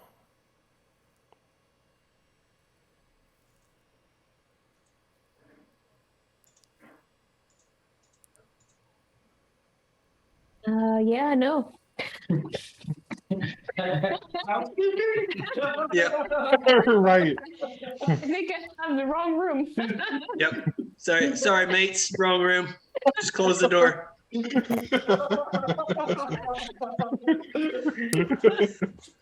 Okay. This isn't where I parked my car.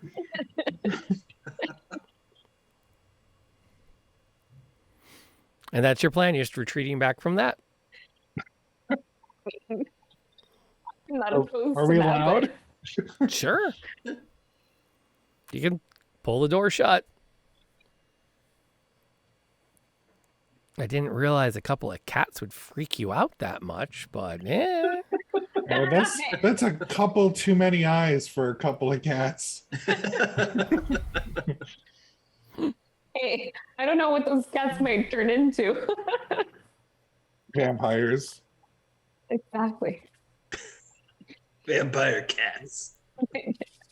Yeah, they destroyed the furniture. The furniture. And those were antiques. And we'll be next. Run. That's legit. We have a new kitten in the house. We understand. Oh man. Yay, kittens. Aw, he's. Yes, we do have a new kitten. Her name currently is Kitten. Solid We're- name. Yep. We are in the process of finalizing the name. Esri Dax is an incredibly strong contender for the name. Nice. 'Cause Esri Dax. she I is- like that. She's more Mhm. Esri than Jadzia, coupled with the fact that nobody else in the house can say Jadzia. So that's another factor in the Oh, yeah. process. Okay, That's a and good point. that's updated. I remember to do a lot of things. I switched the timers over. I got the maps up. I just forgot to fix the overlay. So thank you, Maceo, for reminding me of that. It's good to have you hanging out with us today, to keep me in the loop on those sorts of things. You have got to go back to the VODs because they just. I've never run an encounter on the back of a dragon before. So that was a first for me. That was fun. But they've started to work through, and they've now been freaked out by 3 cats, and they're going to then continue deeper into the castle, is what it sounds like you're telling me. I mean, now that I know it's cats, I kind of want to go pet some cats, but How would you dare? Those cats are gonna maul your face. I mean, okay. what? I guess if you're going to close the door, there aren't a lot of other places you can go besides down the stairs. So I assume that's what your plan is. You know, I didn't even think of that because I have dark vision, and I guess I could have technically. Would I have been able to see them, like just instead of just their eyes? Yes. Although I would also posit they are cats that destroyed the furniture in that room. Take. Well, yeah, that's why I was scared because there might be like some sort of magical cats that turn Feral. giant. They're just We'll feral come back cats. and play with the cats later if we survive. How's that sound? We'll take note of the room. Put an X on the door. Yeah. X in blood, do not enter. Okay. Fair enough. Holy killers. If you continue down the staircase, you're actually going to spiral down to this familiar landing with the shredded rug, the trap door, and it's a portrait of a lovely garden. Currently unoccupied by any person. It's just this beautiful view, like out of a large window onto rolling hills. That's peaceful. Irina gives a shudder as you come down the stairs and recognizing the rug that attacked her. I stab it. To make sure it's dead. Roll it up and throw it in the cat room. Yes. They'll make quick work of this. Have no fear. I'm gonna get shredded. As a reminder, there is still a door there at the top of the landing, or you can continue down the stairs to continue your exploration of the castle, having been down that way before. I would also posit at this point you recognize enough landmarks inside the castle. You could make your way all the way down to the crypts below without getting lost at this stage. Where the teleporting okay. brazier is or whatever. Yeah, I would say at this point you recognize the path you're going to be taking, which is that continuing down, and then you do the little jog out, and then you take the other staircase down. So I would do we say wanna... at this stage you recognize enough that is very possible if that's your desire. let's check with the door before we go. Yeah, we missed it last time. Yeah, might as well. I'll open it. There'll be more cats in there. We can do that. Do we need a quick pause for bedtime tuck-in? Are we doing bedtime right now? Yeah. Yes. Okay. I will get that prepped on my end. I'm going to get myself a whiskey because I need a drink after that combat. And we'll be back here in 5. All right, let's go get your medicine.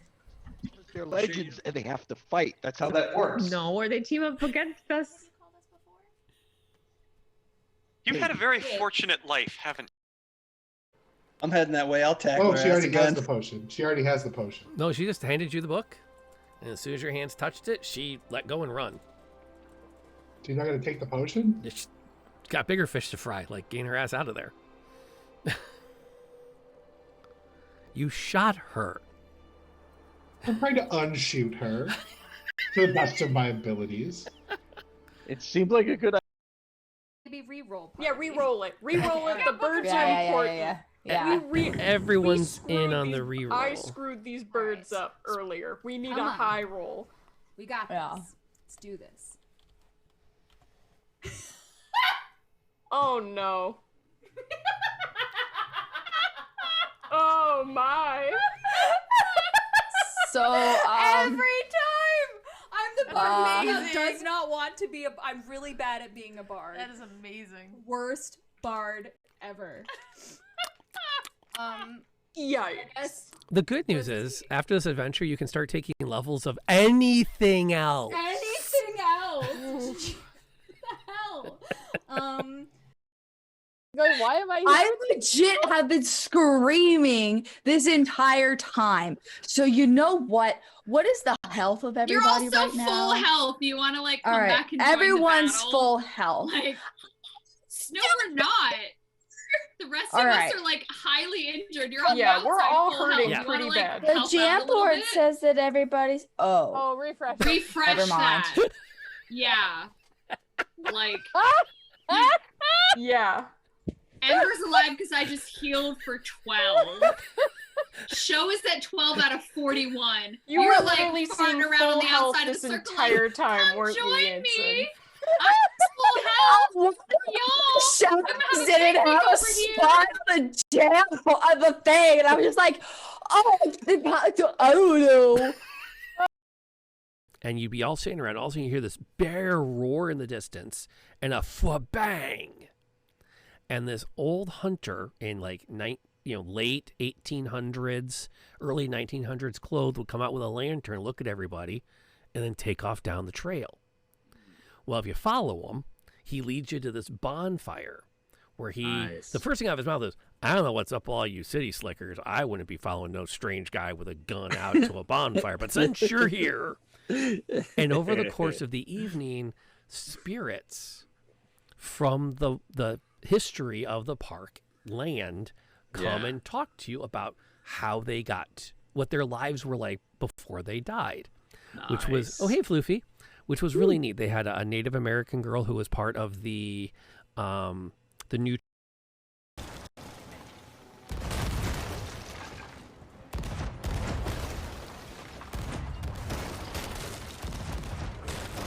Oh, jeez. Boy, that sucks. Like, I feel bad for him. Like, hey. I've never seen this before. Unspeakable brutality. Yeah, a little closer. Go to the right. Oh no, I dropped down. Oh no, I'm under us. I think they're sinking. Yeah, they. Okay, drop the anchor so we can. You're swinging again. Oh man, Oh, this this guy. guy's tough. What's up with this guy? He's What? What? This doesn't happen. This doesn't happen. All right, we're going. Let's go. Okay. And followed by the smite. Come on, Timber. We got this. I mean, if he doesn't go down now, I don't know. And but he finally drops. Yes. and is out of the scrap.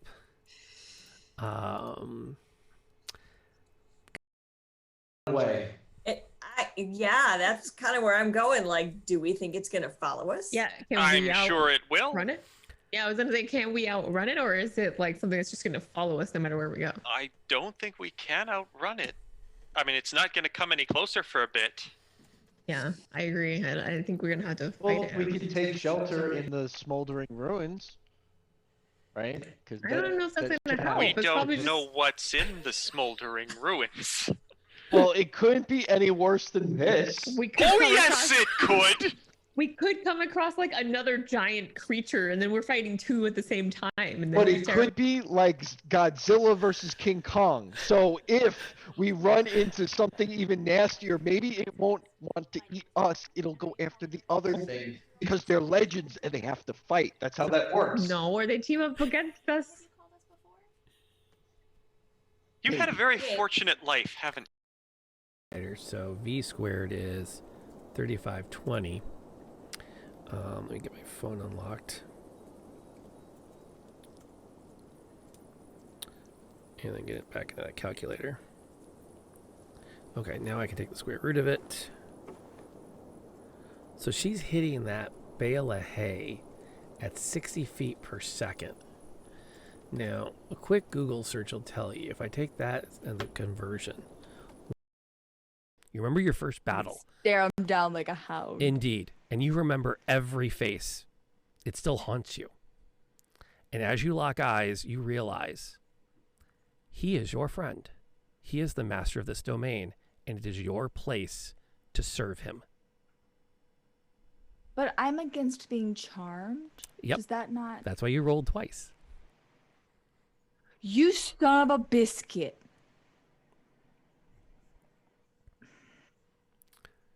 You call for the ambush, and your party has a chance to rush back into the room. Oh no. And then he turns to you. Captainess of my guards, dispatch them. Leaving the room was a great idea. Oh no! I told you we should have ran. We had a girl. We had to find one. It was good. Yeah, I think that we should just, you should be able to be who you want to be and not worry about the little stuff, Yeah. Well, and thank you, by the way, for hosting us over on your channel, Shad. That we appreciate the spreading the word out. That's always a good thing. I do think.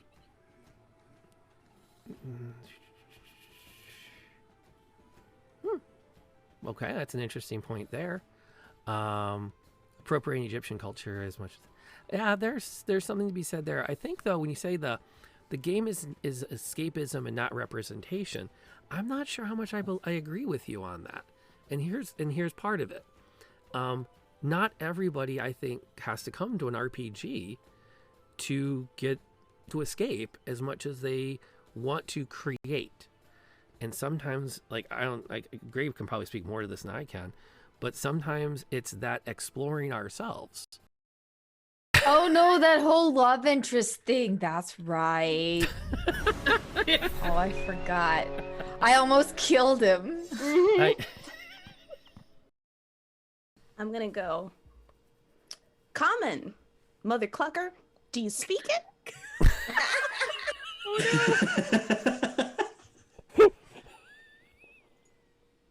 We need some information.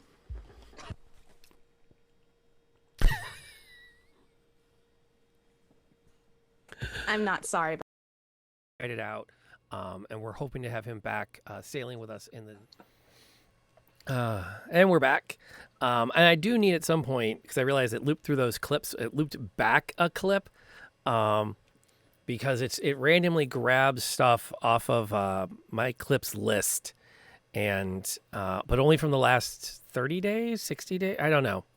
I don't pay Twitch Guru, so I don't get to pick what's in that. But I will at some point have to make a couple of BRB highlight reels where I know I've got a guaranteed 10 minutes of unique clips that you can enjoy.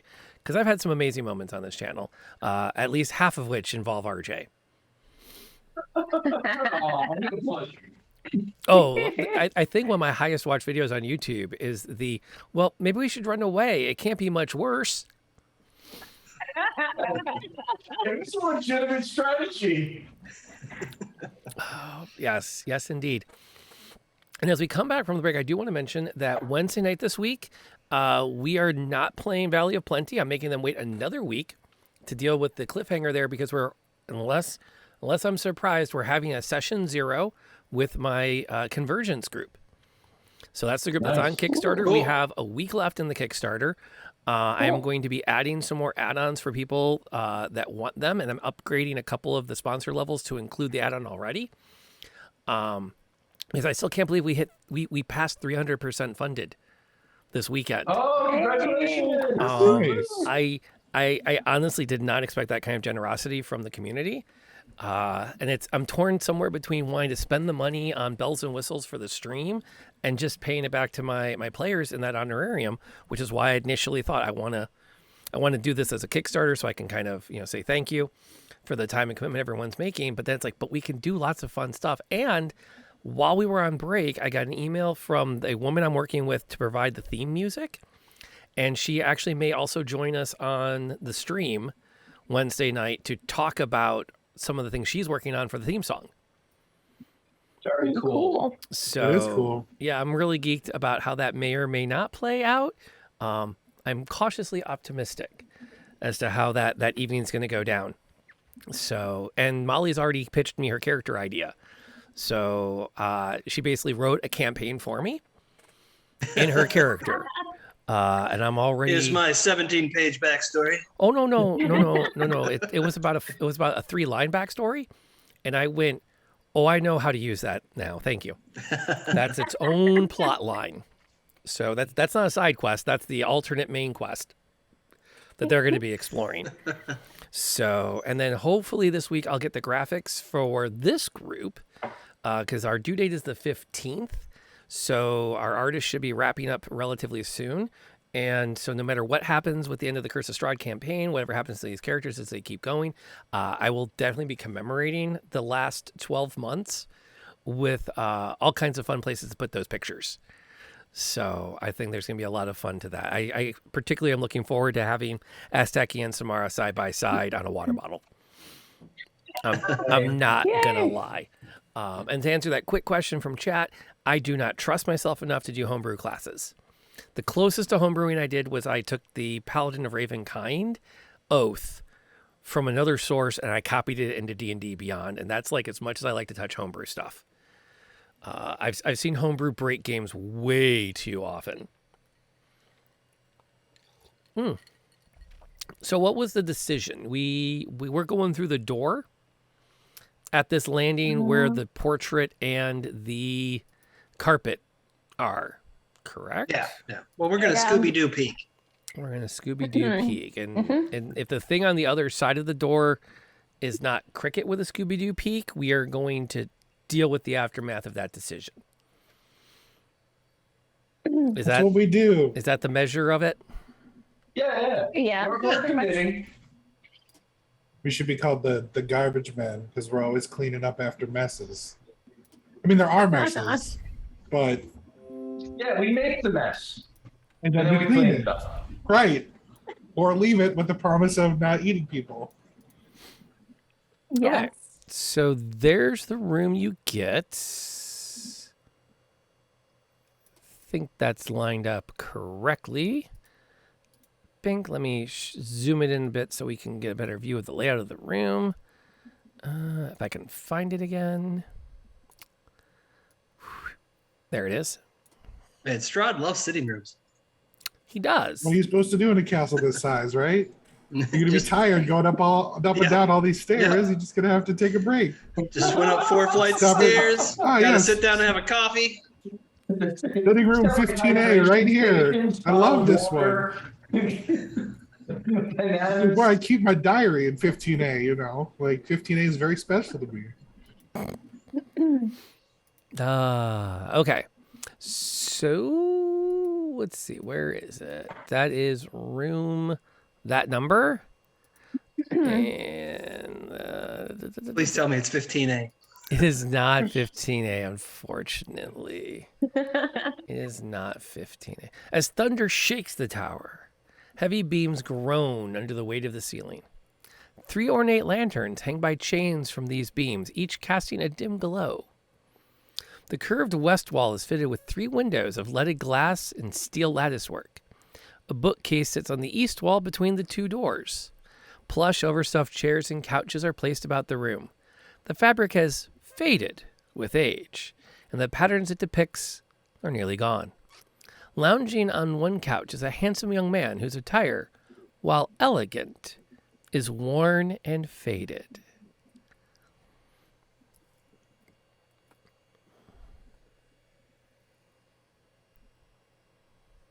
I'll turn back to the group and I'll be like, doesn't seem too threatening, right? Let's say hello. So far, it's only been Strahd and his army of babes that have attacked us in here. So, Yeah. dude, I mean, that's maybe it'll be okay. Yeah, we haven't yet come across a dude. Yeah. Because it grows before vampires. I don't know, man. That pun kind of sucks.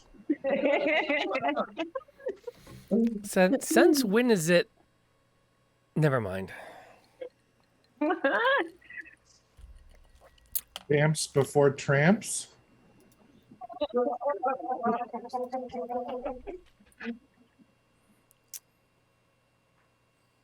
I don't know. I don't know how I mean, that works. in Lady and the Tramp was like a suave dude, right? I mean, this could be. It's true. I thought Lady was the tramp. Oh my gosh, no. Lady was the lady dog. Lady was, yes. And Tramp was the boy. I know, it's like a Dr. Jekyll, Dr. Hyde thing. Oh my It'd be goodness. the weirdest Disney movie Go with rewatch talking the dogs. movie right now. It's like you're Lady in the Street. No. Tramp and No. No. Okay, I'll stop. I think that was Pretty Woman. Right. Don't get confused.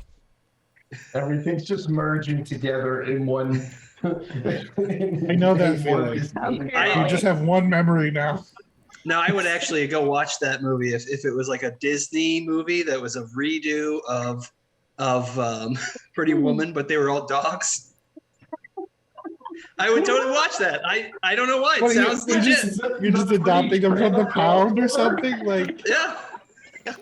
I'm back on the could we turn Pretty Woman into a Disney film like Anastasia style? Oh, yeah. You know, I mean, we'd have to get Don Bluth to come back to Disney to do the true animation style, but you know, being what it is, could they somehow pull that off? See why not? I mean, the whole there's some like issues there, but I mean they totally have a movie about a lady who wants to kill and wear 100 puppies. So, you know, it's like this you is got true. Some leeway there. You know, there is a slight commentary. Why does this have to do with D&D? We're actually talking about alignment right now. Just to be clear, we're having an alignment conversation, so we're still in the D&D category. But it does say something that sex work is held as something that cannot be talked about, but mass murder of puppies to make a fur coat, totally cricket. Totally fine. Yeah, totally cricket. We're good with that. So there's a conversation to be had at another time. Well, when you're murdering puppies, the government doesn't have a chance to get taxes off it that they're losing out on. So, therefore, it's not faux pas anymore. There we They're go. like, well, we can't make money off puppies, so all right, whatever. Yeah. Murdering puppies It's an alignment. better than. Oh, there's a value-added tax, isn't That's there? what they call lawful evil there. As you stand in the doorway, looking at the gentleman, you notice that he has a stack of parchments poised on his lap, and he's pushing a pencil back and forth across them absently, having not yet noticed you peering through the doorway. If it's another account, we're taking them out. Well, do we actually want to go fully into the room, or are we just like still peering in? Like, are we actually going to make ourselves I don't know known? how aggressive did Dagon come through the doorway? I don't know. Like a ghost, man. Yeah, so he'd probably just instinctually just kind of like peeking stealthily. 'Cause Okay. That's just his whole life. That's kind of been his MO. Looking stealthily, and if somebody's in there, you beat the crap out of them violently. We try to avoid that nowadays. That was the Right, old yeah. days. That was These the are old, new yeah. days. It's the old Dagon, new Dagon. Yeah. He New actually turns Dagon. back to the party and is like, "What do you think?" And then we kill him. Right. No, I don't know. Let's go say I'm hi. interested in Let's go say figuring out what hi. he's got Yeah. going on. Let's I mean- hear his story. Well, maybe He's writing something down, so he's got to have something important, right? I mean, if Maybe- it's worth writing down, it's important, right?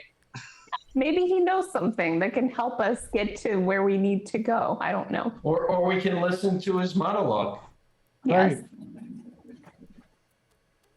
Okay. He glances up as you start to start to spill into the room. Not exactly a small nor subtle group once you push past the initial creak of the door, and grins wryly as you put in. He sets his parchments down next to him, and you can see that he's been sketching something. From this distance, you can't quite make it out. It looks like it might be the view out the window, as best as you can tell. And it's pencil work. So what have we here? Guests of Master von Zarovich wandering about unattended? Yeah, I mean, you could call us guests, sure. Oh, Yeah, we just dropped in. I did hear quite the commotion. He stands up and smooths down his doublet. He has a very well decorated sword hanging at his side, and he immediately beelines to Samara as he crosses the room. He moves with a grace as he does that shows practiced life of court. Forgive me. My name is Escher. And he extends his hand. And I will sort of hesitantly, meet his hand with mine to shake it and say, I'm Samara. Enchanté. And rather than shake your hand, he actually flips it up onto his fingers and in a deep bow kisses the back of it. Oh my. Hey, well, he's got good taste. It's very, very gentlemanly. Please sit. Your entourage can, I'm sure, find a place. Yo, wait, when did we become the entourage? Irina looks over. We've I'm always fine been being the entourage. entourage if it means not being the target. Fair. Right? Creepy Frenchmen. I mean, they get you every time. Are those books over by the wall? Yes, they're books. If you can read, help peruse yourself. The books? Yeah, I'll peruse the books. All right. Asteki heads over to the bookcase and pulls off a copy off the shelf and looks at, Embalming, the Lost Art. Puts it back, pulls out another one. The Goats of the Balanok Mountains and How to Identify Them. Useful book. Very, very useful. Very handy, yes. Is that one Nat Geo? Life Among the Undead. Learning to Cope. I should probably Can you give me read that one. one? I should We're probably gonna read that need one. 2 copies of that one, I guess. Beetlejuice? Oh, It's like Now What or something? The handbook for the newly undead Yes. or something like Yes. that. yes. Yeah, the newly deceased or something. Yeah, newly deceased, I think is what it was. Yeah, I think Dagon will position himself, like kind of push Irina to the side and behind him, but still stand like right beside Samara. Because his creeper alarm is going. All right, he's going to move to the chair by the window. He's going to invite Samara to join him opposite. Sure. I will go sit down. Okay, Asteki is checking out books. Dagon is... I will just stand like in the center of the sitting room, like between them, just stand. Undead stare, just waiting.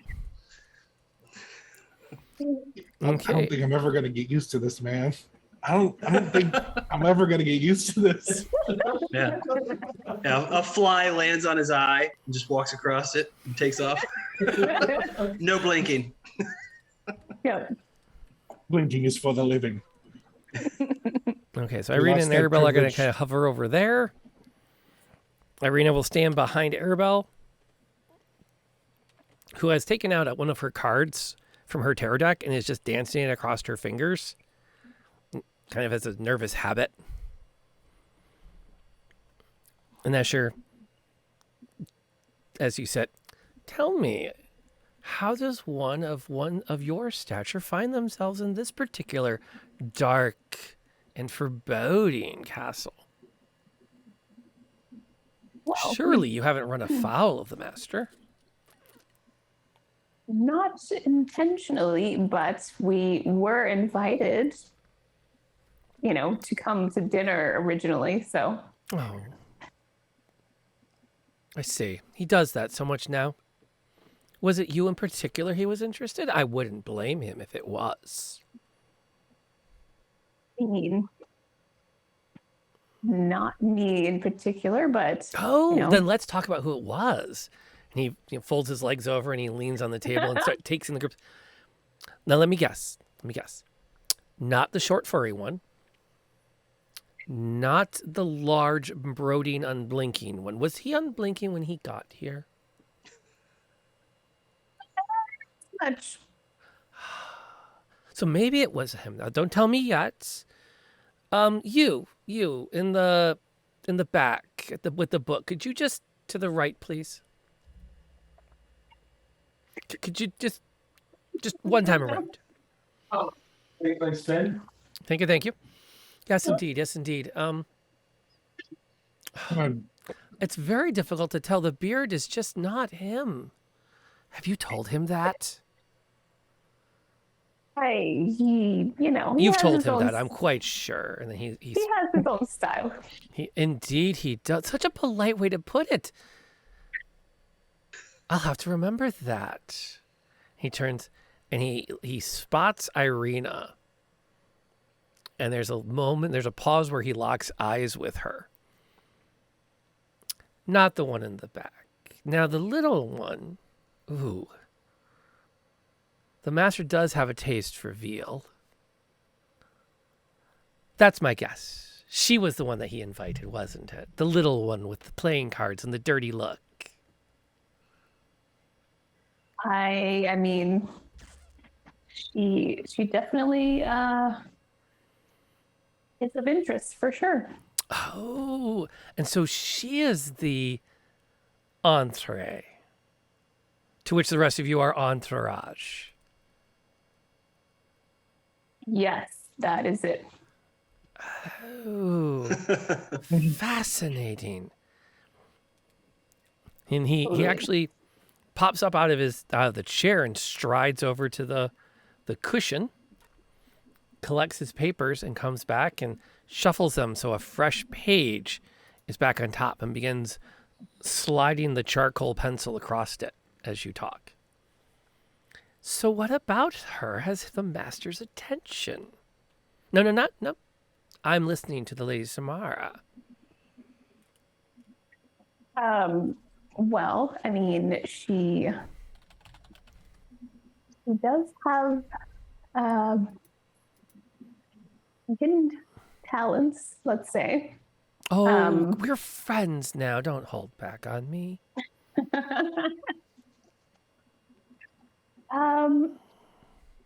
She has something special about her. I'm not sure exactly what it is. But... Well, it's certainly not her bosom yet. Please, details. I don't know. There's something special about her, and I don't know what it is, but she definitely was, let's just say, part of prophecy of some sort. Prophecies. Now that is something. And what kind of prophecy could that sweet little thing have found herself the center of? And yes, my dear, we are talking about you right in front of you. You'll get used to it as you get older.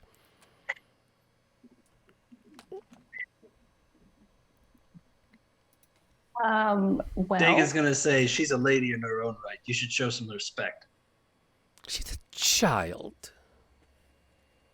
And you're not even living. Fair. I mean, he's not wrong. Don't make me glare at you angrily and make you move. So the master has summoned to the castle that sweet little girl with all of you in tow. That seems like quite a bit for him to bite off. How's it been going for him? Me? It's been, let's say, quite an interesting adventure. I mean, he has been keeping up with us. That's for sure. Well, clearly, to as say one the of you least. no longer breathes, that I would establish that it's a little mark in the wind column for him, isn't it? Unfortunately, It was really the castle that did it. Oh, but not that I'm talking to you. Where does one draw the line? Now he's like looking right at Teki when he says it. Oh, okay. Now, first he says, I'm not talking to you, and then he talks to you. So, where does one draw the line between the castle, the creator, and the king? I'll say I'm sticking to my guns and say the castle. But where does one stop and where does one start? Were you suggesting that we are all inside Strahd right now? Oh, good Lord, no, you couldn't handle being inside him. Plus, that's not exactly how he plays. we've been learning this.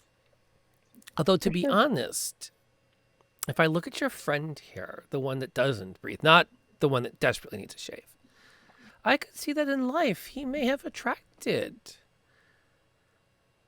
I could see it. There's something manly to him. Is he the one you're actually here with? I mean, no. Oh, well, let's guess again.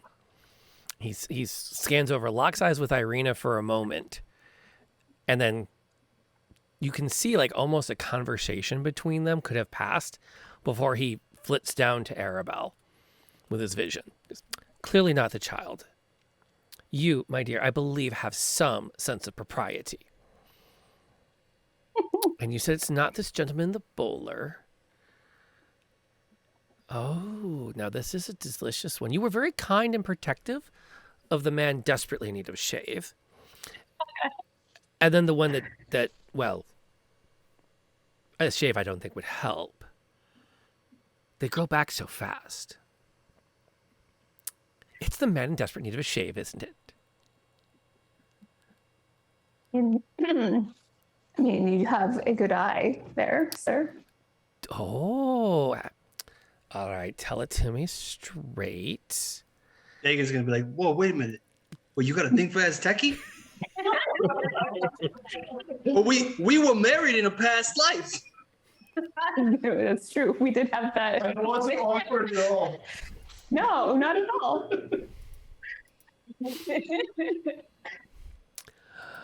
I would like to too, like side shuffle over to Irina because like he keeps looking at her and just kind of go over to her and like under my breath just be like, "Hey, you all right?" She'll gossip. We should turn this into like Real Housewives style. she'll Real kind Housewives of Barovia. Hold on. That's over. Frederick's just eating cheese. I don't even know why I'm here, guys. Yeah, once that first episode hit, their Instagram accounts just. Okay. Stream title has been updated. Oh, jeez. I'll update the thumbnail when the session is over. Because, yeah, we're keeping that one. We're keeping that one. Irina looks back and goes, he knows more than he's saying. I can tell he recognizes me, but he's not saying it. Meanwhile, Frederick is at the far side of the room and has opened the door to the next room. Because what could go wrong with sending someone from the party into another room with someone you don't know is going on here? To which Frederick will discover a large bed sits in the center of this room. Its 4 corner posts supporting a black canopy trimmed in gold tassels. Several comfortable divans are placed around the rooms. There's a banded door to the west wall that you are currently looking through, and a smaller unbanded door in the east wall. And I will quickly throw that on the Jamboard for those what would like to have that perspective, and we'll get back to the gossip session.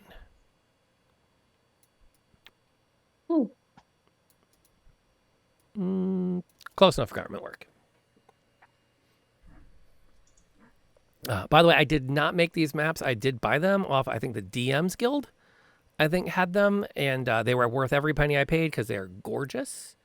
And there's another thing, it's called Chronos Builder coming out. They're going to have a Kickstarter soon where you can make similar maps by just dragging in 3D space to make a room, and then it auto-populates with everything. Oh, wow. So it's like, Nice. it's meant to be a quick and easy, like, whoom. And I'm like, they're really cagey because I said, how do I get my hands on this tool? And he sent me a link to more finished maps. And I'm like, no, I want to start playing with your tool now because I want to use it. Give me the power now. Kind of. A little bit of a, like, I stream. I'm happy to push your Kickstarter if you let me play with your tool. Your map making tool. Under these circumstances, I think the particular roleplay we're in right now requires that clarification. Just to be clear. Meanwhile, Escher's going to lean back to her. So, no, tell me the truth. Is it, he looks like a man of the cloth and armor. Is he like, are you, I don't see a wedding band on either finger. So be real. How serious is it? I mean, it's something. Dagon's gonna slide over to Asteki just a little bit and be like, "Yo, dude, bro, Asteki, you know Samara's got a thing for you, man."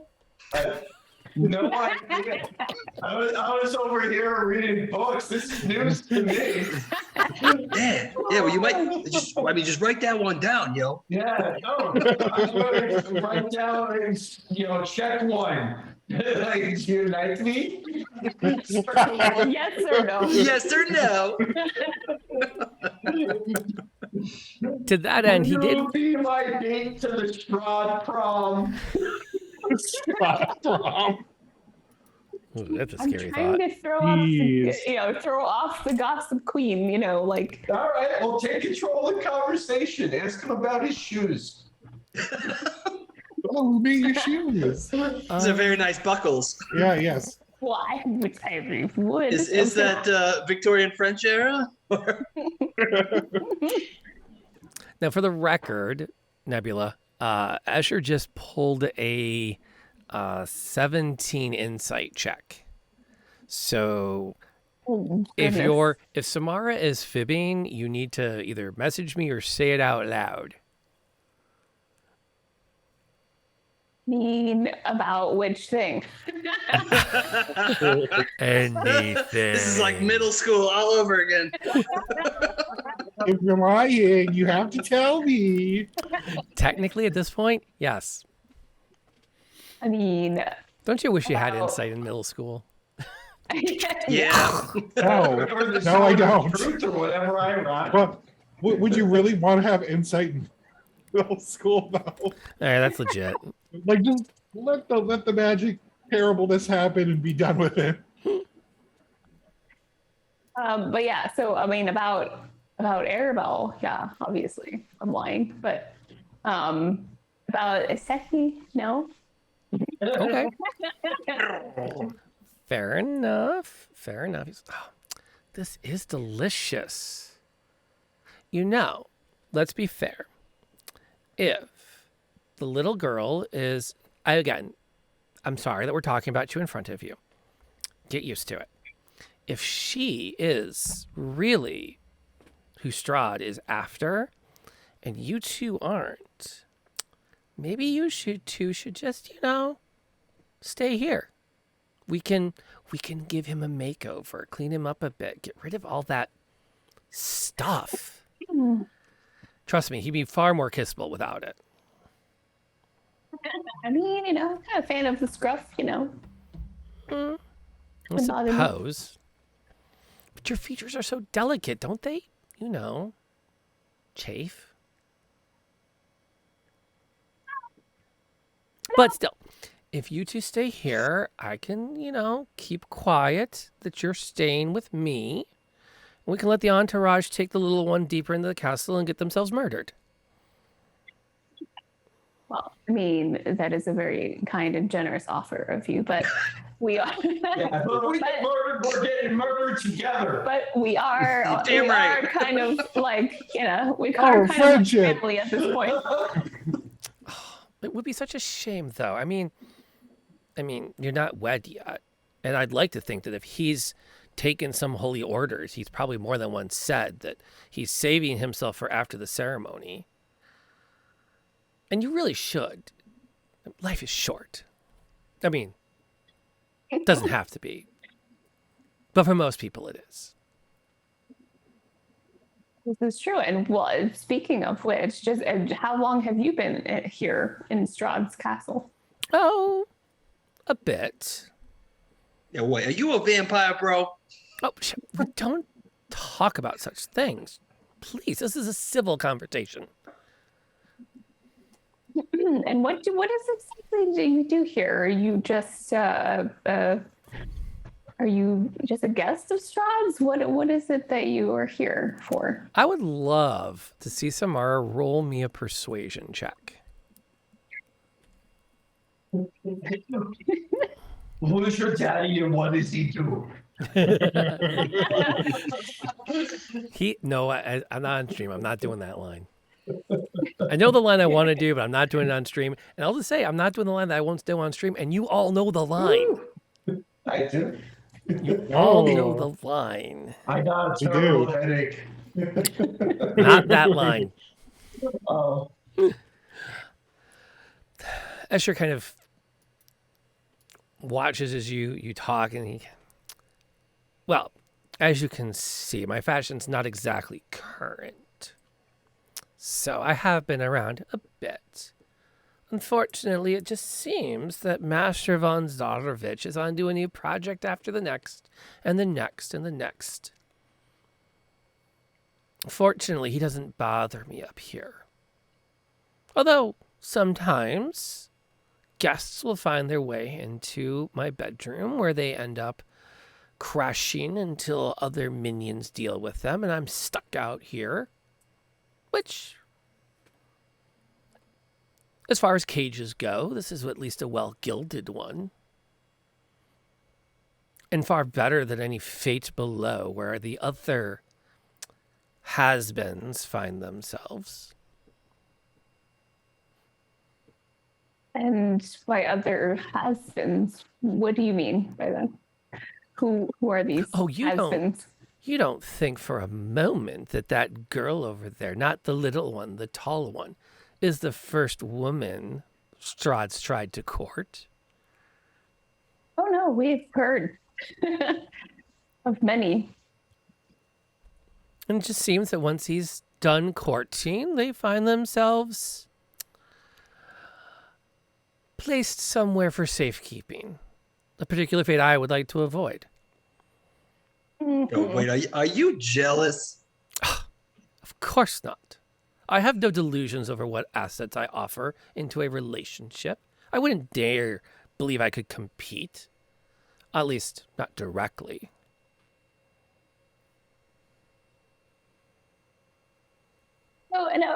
So do you recognize Anyone in this room? Because I see you in particular looking specifically at my friend Arena over there. Oh, is Do you that know her? who she is? The Burgomaster's daughter? I had no idea.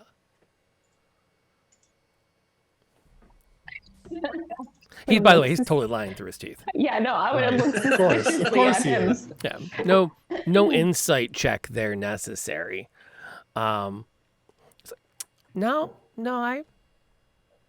I mean, let's be frank. If you've been about the castle, you've seen the portrait down in the library, and there's a bit of a resemblance. I can see why Strahd might be fanciful of her. At least while he's in this particular phase. I mean, be honest. You've been here a while, and I'm sure you've been around Lord von Zarovich enough to have heard or seen or know about his particular interest in somebody that looks like her. Roll me that persuasion again.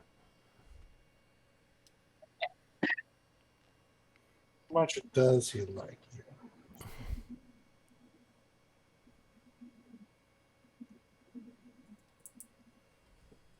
Okay. We can roll with that a little bit. Well, I can't say that I've seen anyone quite like her about the castle before in my time here. Although, again, I will grant there is a striking resemblance to the woman in the portrait down by the fireplace. But aside from that, I can't say with any certainty that there's been a predilection towards us. I mean, let's be frank. He's a man of taste, and his tastes vary wildly. I will say with all honesty, of course, that none quite like that woman have caught the master's eye in the time that I have known him. Okay.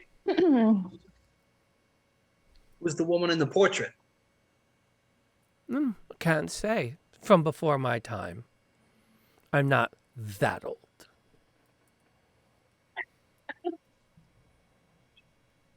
How old does this guy look? Like when he was turned? The fashion puts him maybe about 100 years ago, give or take. Yeah, but I'm saying like when he died and became a vampire, like how old would he have been? Oh, that age. Like 20s, 30s. Yeah, we'll say late 20s, early 30s. Still looking good. No gray hair yet. Not a lot of heavy lines. Could tell by the gossip. You get old, you don't care about that stuff anymore. Is that how that works, or do you have nothing left to care about but that stuff? I'm the old person, really. You have kids, so you have something else to talk about. As if talking about family isn't just gossiping about those people. You're not wrong. You're not wrong.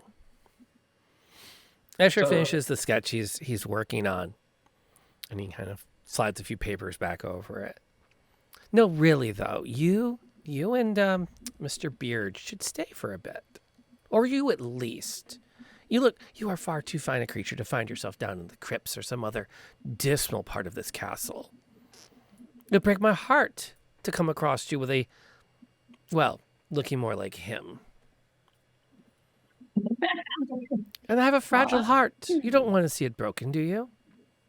Well, I appreciate your, your thoughtfulness of trying to keep us safe, but we really do, have to stick together. And speaking of the crypts, what do you know about them? They're dark.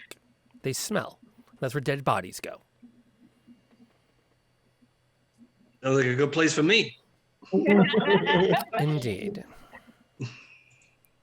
Are you sure you won't check stay? you like a coat? Go again, Jeremy? Well, I would say we'll just take him down and check him in like a coat. Don't worry about me. It's he's dead. spiritual for me. You put the hooks in, you hang me up. It's very spiritual. I swear.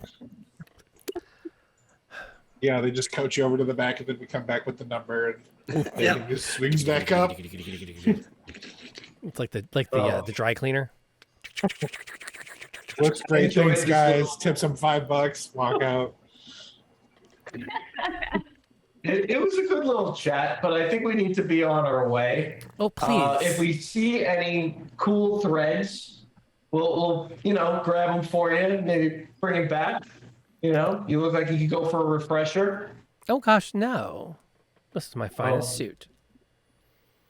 Would it be caught dead in anything else?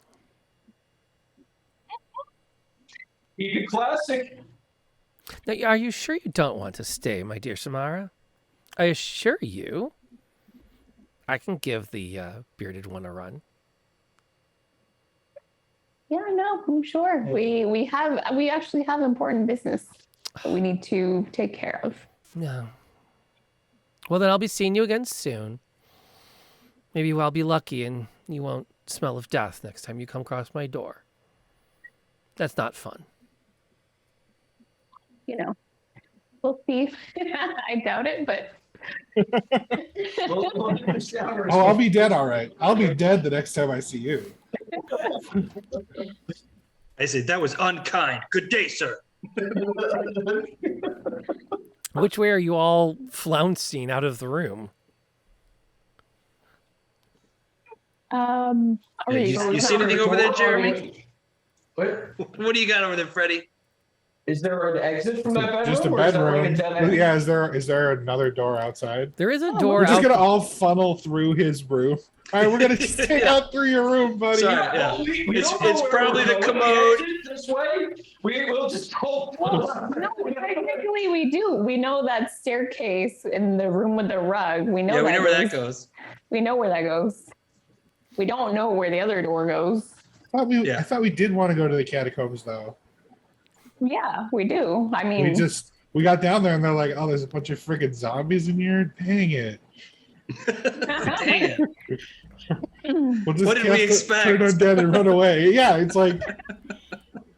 well, okay. I mean, Undead in the catacombs. Dang it. I didn't realize they were the catacombs. We got down there and I'm like, crazy, creepy torture chamber audience room. Is this really the right place? And then we jumped in a fire and ended up outside the castle. So this whole thing is really stressful. They gonna walk through the bedroom and open the door and just look. And if I see nothing of interest, I'm gonna come back and be like, oh, sorry guys, wrong way. Wrong door. We just want to walk everywhere. We don't really care. We're just wandering around. I mean, You just want to feel a sense of accomplishment that you've explored everything. Yeah. I mean, that's what comes from playing the original Doom, right? You just run the little thing against all the walls so you can see the whole map. well, I mean, we are technically still looking. The clip playing, yeah. We're technically still looking for his Yeah, the symbol. the symbol of Ravenkind, It's just right? a closet. Yeah. Yeah, we got a closet in here.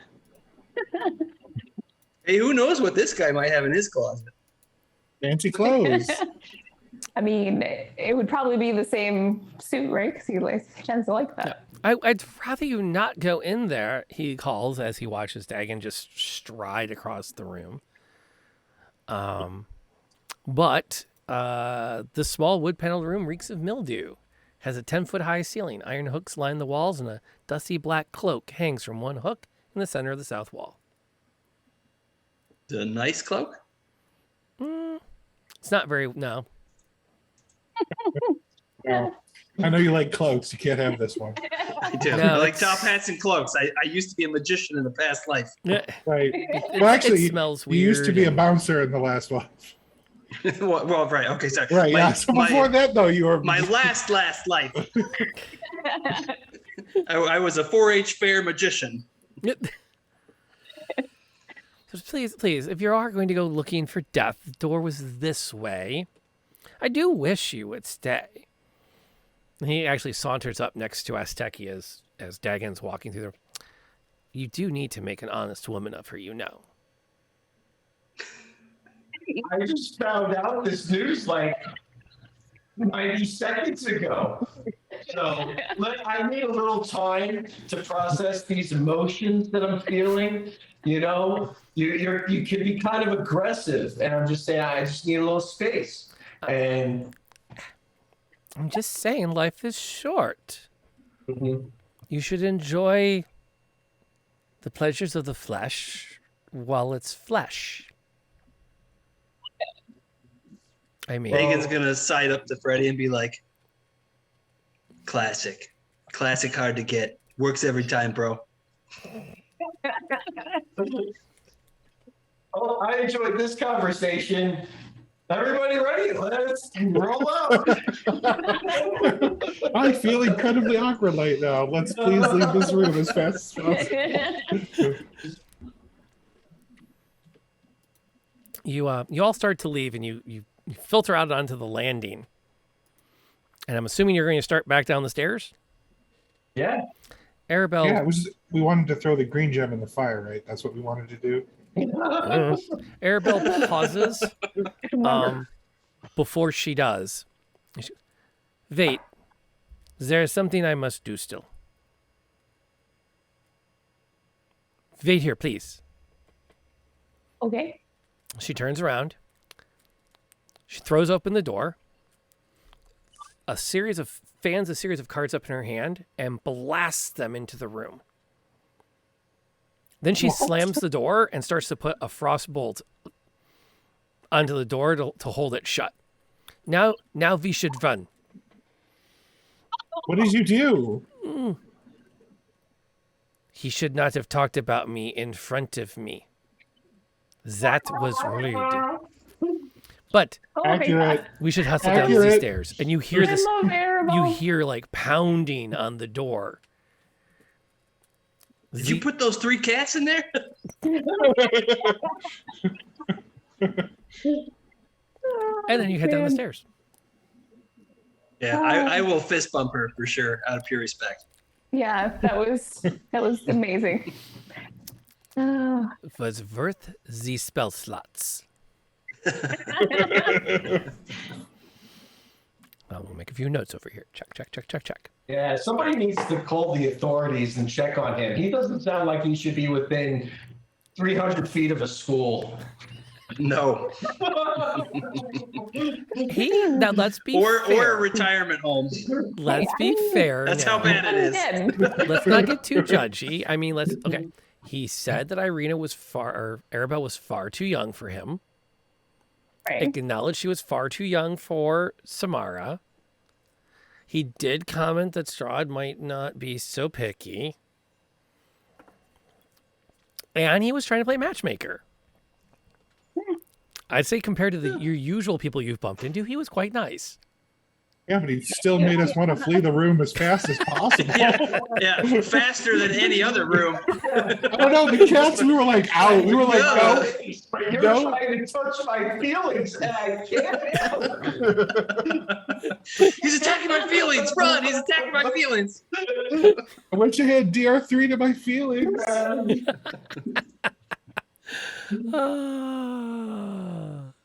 gotta step away 1 second. I'll be right back. All right. That encounter went way better than I thought it was going to. Tonight's going great. What did you think was going to happen? Roll for initiative, death. Oh, I mean, let's think about who we're talking to here. I remain mildly disappointed you didn't pump him for more information, but I think the banter threw you off your game enough. Oh yeah. we've mostly Awkward just banter. been killing or yelling at everything we run across for many sessions now. Yeah, no, it was nice. We literally started this room seeing a guy going, if it's another account, we're gonna kill him this time. So it's like That's we're legit. not ready for like non-violent things. That's it. Yeah, I would have drank the tea. And they're like, pull out some tea. I'd be like, I'm pinky out. Let's relax for a bit. Okay, let me make sure He I know tastes where like you guys are in almonds. the castle. I'm losing track of what stairs go to what. So that's that staircase. And so that leads to that staircase, which leads to that's a different staircase. Okay. Right. So you make your way down the stairs. You're actually at a different staircase than I thought you were at, which makes sense. You've gotten lost too in this castle. It makes sense. The DM got lost. Especially in this game. Yes. Strahd's castle is crazy. Yeah. Yes. Yes. You make your way down and you recognize the landing, where the two statues were that led to the dining room.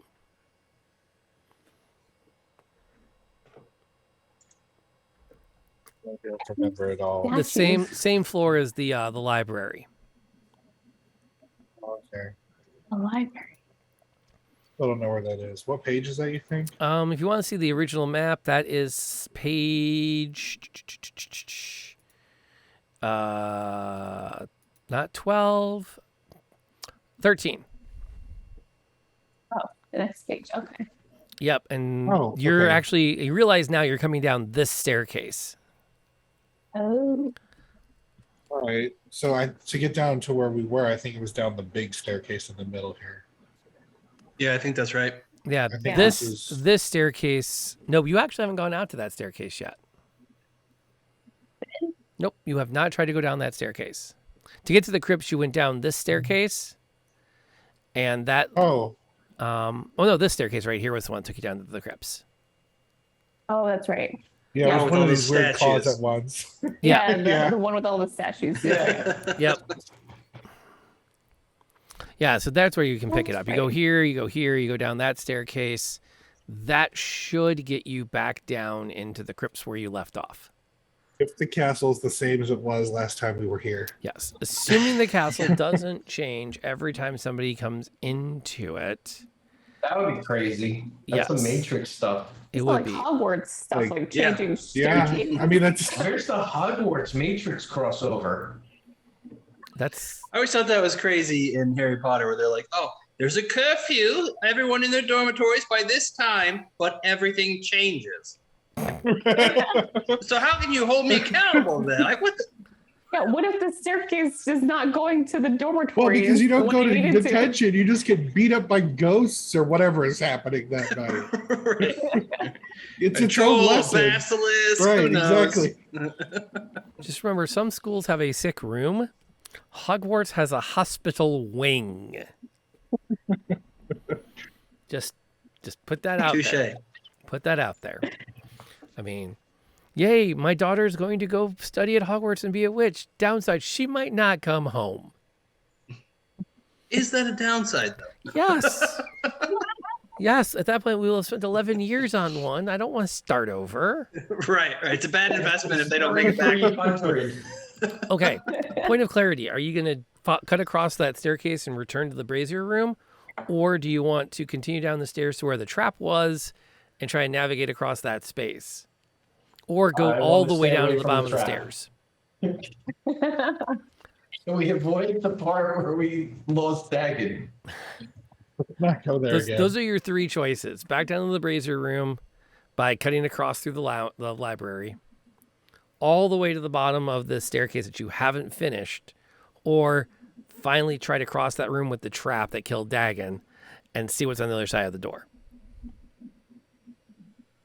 Not doing that one. Yeah, I mean, if you guys want to go down there, that's fine. But I'm staying on this side and I ain't moving.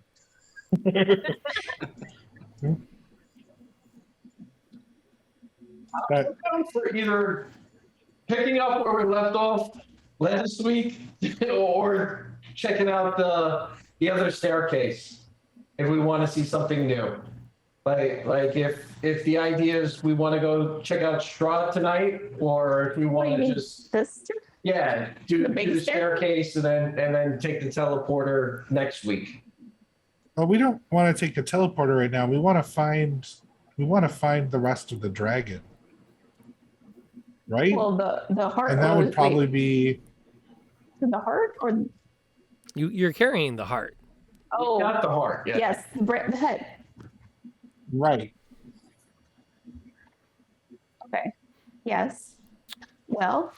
You can tell as you start to work your way down the stair. If you go down the staircase, you're either going to have to get across the trap, or you're going to continue down into the crypts. Oh, or we're going to end up where we wanted to go. You tell me.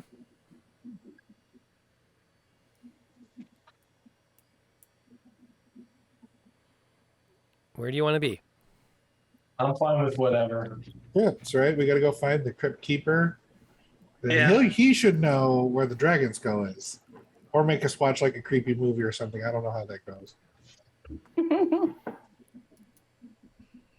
Crypt keeper. We just need some of Jesus's blood. I know there's only 4 drips left, but we can put it in windowsills. I'm not sure that's how that works. Okay, so I'm assuming you're going back to where the brazier is? Yes. Yes, if nobody wants to risk going across the trap again. Yeah. No, I mean, at this point, I would risk going across the trap again because what do I got to lose? Well, And we don't know if you'd come back from death again. Maybe. Eternal death. Hey, those silver dragon boys, they were like, hey, you know, we just die, we find a new body, we come right back. I'm sure there's plenty of bodies in this castle I could find. Well, I guess technically we know what to do when the trap springs. We just run through it. I mean, we're not going to make the same mistake again. We can make a whole new mistake. I mean, that's just saying that if we make our saves of like trying to, get through there, We just run. we could Yeah, run. I just don't sprint. know if that'll work. it'll work.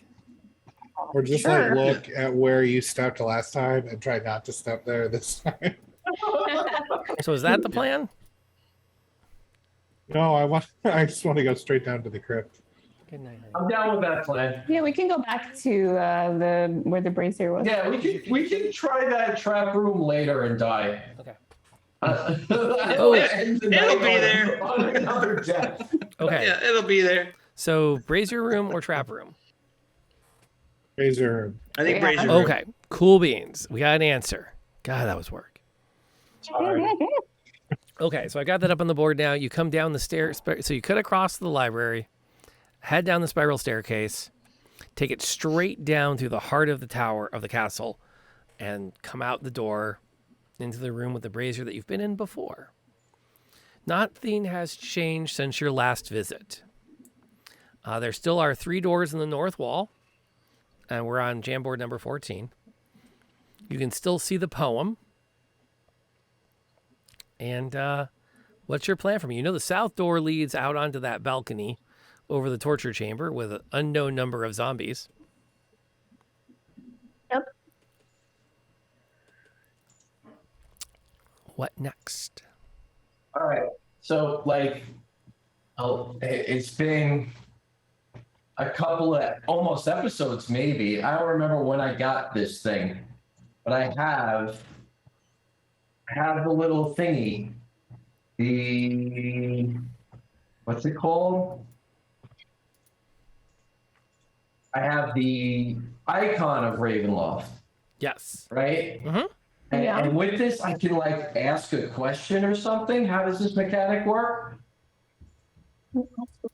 Yeah. Ah, yes. The augury spell. Oh. That's not that's not the worst idea this group has come up with yet. And you've had some. We did ride a dragon here. You've had some doozies. You've had some doozies. You ask it what about a course of action, and then you will see back either weal or woe. Good results, bad results, both, or neither. As you All right. go ahead. Sorry, finish. So as you look at the statue, you can ask it that question, are we gonna ask it? I want to ask it, if nobody has a better idea, I'll open up the floor to ideas, but I want to ask it about yellow specifically, if it's a good idea to go yellow, or, well, I kind of feel like, well, yeah, something along the lines of will yellow take us to victory type of thing. Will yellow be the correct answer, or should we go with something else? Well, you tell it what you plan, and it will tell you, is that going to be a good outcome, a bad outcome, or mixed, or neither. Yeah.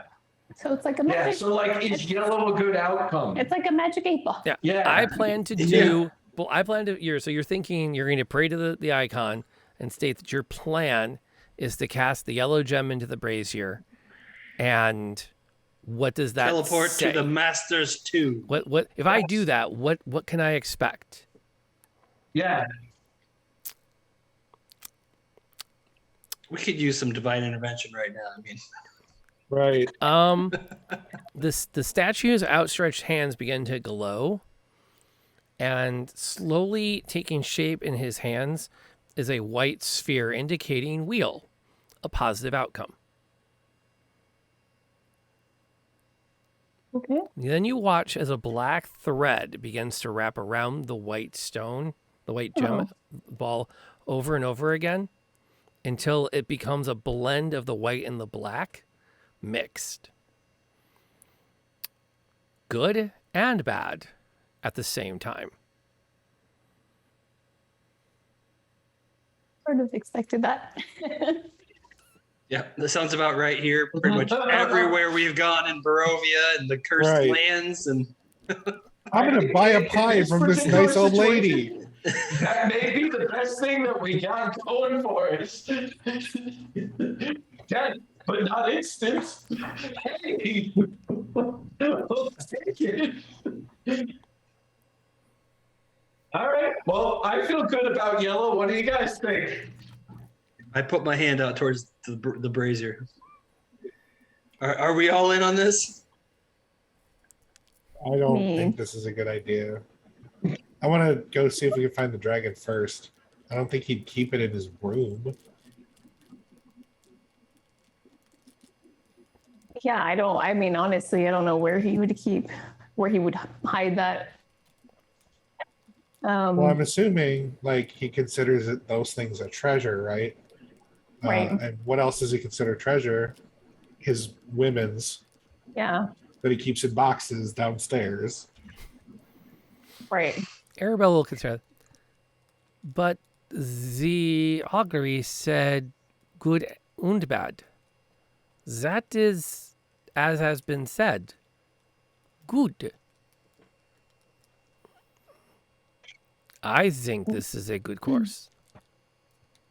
I mean, I think based on especially what happened last time, we were meant to follow the maid through the thing to the tomb for a reason. Like she went through there and we were supposed to follow her. So I don't know. I think we should go with yellow, but I don't know. I will follow the bearded one that needs a shave.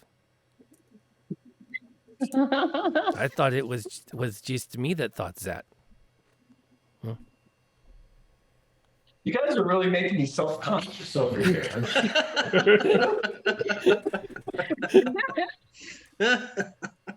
You should take like a month or two and just grow out this crazy beard, and then do a live stream where you shave it. I'm going to take an oath of the art of the shave club or something. Oath of the barber. Well, I feel like we all deserve a vote. I'm voting yellow. It didn't say all bad. You know, I imagine if we would have asked last time, it would have been like all bad. No, you don't want to go and teleport out of here. Yeah. No, it's just I don't know where, like I don't know where the path to the other, like I don't remember where the path was to get to like the crypt where all like the other brides or We never Strahds. found them. I thought we did. I thought it was that wall that was like caved in. Oh, That yeah. in that staircase. I thought that's where No, I it was. remember. We didn't know if the crypt was on the other side. The thing was, do you want to dig towards it? Oh, I thought we were That's told. what I I remember. thought we were told that was where it was. I don't know. I don't remember. I don't think we were told anything about it other than we could dig through it. And we were like, nah, I don't want to dig through a bunch of garbage. Well, I mean, I don't know where it would be then. If that's the route we want to go, of trying to find the dragon, or the rest of the dragon, or see where yellow takes us. We could do the Master's Bride. That's don't the think so. crypts. Is that's where he puts the ones that he loves? I don't know what that. I don't know what that means. I don't know, man. Last time I think said red let's is try lore, something, not I had to become a love. dragon to get us back here. So For all, I'm leaving this up to somebody else. for all we know, that could take us all the way back to like, you know, somewhere, another town somewhere. I don't know. Who knows? I'm just gonna keep my mouth shut. I know where they all go, so Yeah. I'm following you guys. Sort of. Googling it. I held back.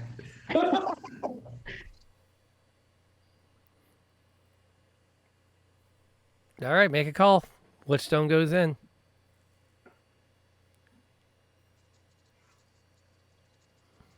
Sounds like they want to do the yellow. And I'm standing as well, so go ahead. I didn't want to take the portal. I just wanted to see if out here was actually the crypts. Well, this will get you in there quick.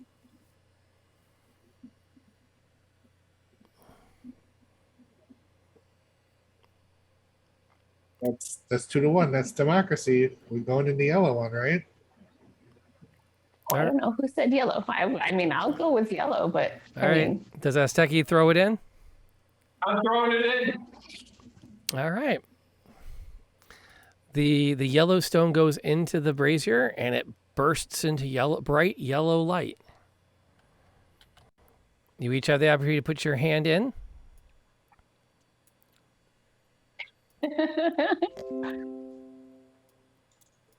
And can do so. Whoomp. Shump. And there's where you appear. I'm actually just gonna put right there at the base of these stairs. There's a flight of stairs that goes up out of the room. And there's an ornate coffin laying dead center in the middle of the room. The room is otherwise pitch black. Out of curiosity, what is everyone doing for light at the moment? Since Samara can see. And Frederick can see. And Frederick can see. What exactly is the plan to help out Dagon and Azteki and Irina and Arabelle? So I don't have a second longsword now, so I'll pull out a torch in my left hand and light it. Good call. Although I do think you might not have to, actually. Reborn might actually have dark vision. Oh, did I get dark vision? I think you have dark vision, so I think you're okay. Everyone has dark really wish vision I had except the a paladin. sword that I could just break out and just be like. Well, Would it be under if Frederick has features? the bow out, that's light. Oh yeah, I mean, if we walk into a room with a freaking coffin in it, yeah, the bow's gonna be out. That provides enough light to see by. I'll allow it. I'll allow it. It makes it interesting. Deathless nature. I'm looking. Oh, No, I don't see it. You don't. You do need help. You do need help seeing. So yeah, some light makes sense. So yeah, Dagon has the torch. Frederick has the bow. Boom. It bursts into light. And you get some box text. I know you've been dying for it, haven't you? Box text! Box text crits you for 400. Use box text, make a wisdom saving throw. Black marble steps descend to a dark tomb that has a vaulted ceiling 30 feet overhead. The essence of evil permeates the very air. The smell of freshly turned earth is here. Settled into the dirt on the floor is a shining black coffin of finely waxed wood. The coffin's fittings are of brilliant brass, and the lid is closed. South of the coffin are 3 gloomy alcoves, each containing a fine marble statue dressed in ancient faded dresses. An iron lever protrudes from the north wall to the east of the tomb's entrance.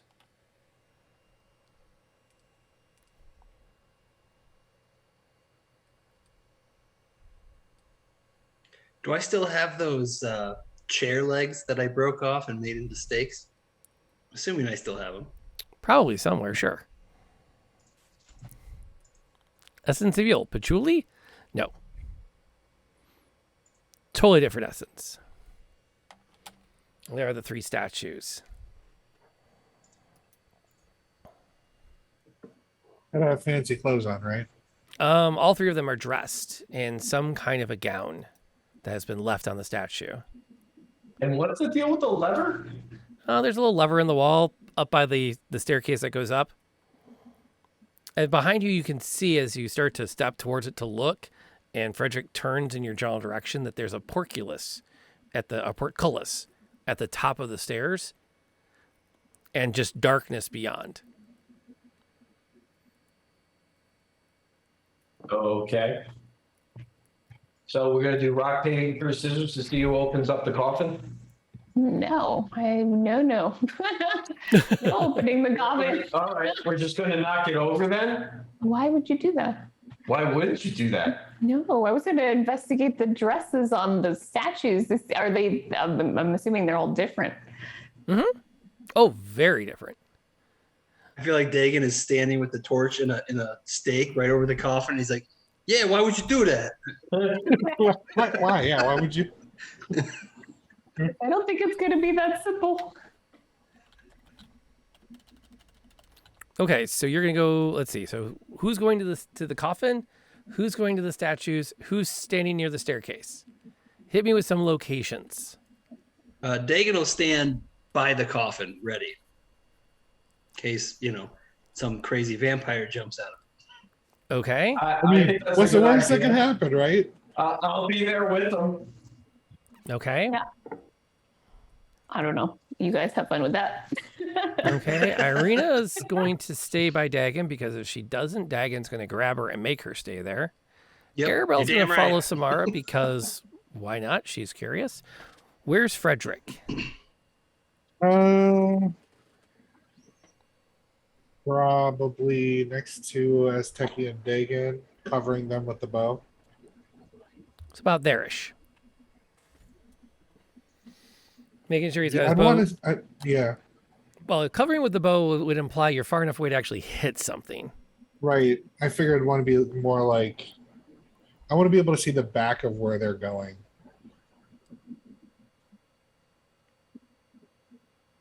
I don't follow what that means you want to be. like somewhere like here, so I can see the back Okay. of that wall. Okay. That works for me. That gives you a nice, you have a nice command of the room, assuming nothing comes down the stairs. Right. Which is a great assumption. Well, there's a portcullis there, so it's gated. Yeah. Totally fine. safe. Who opens the coffin? Fine. It's not like I get flat-footed on things or stuff. I guess my hands are free. I'll open the coffin. Okay. You wrench the coffin open, prepare to attack the master of the castle as he rests to find it empty.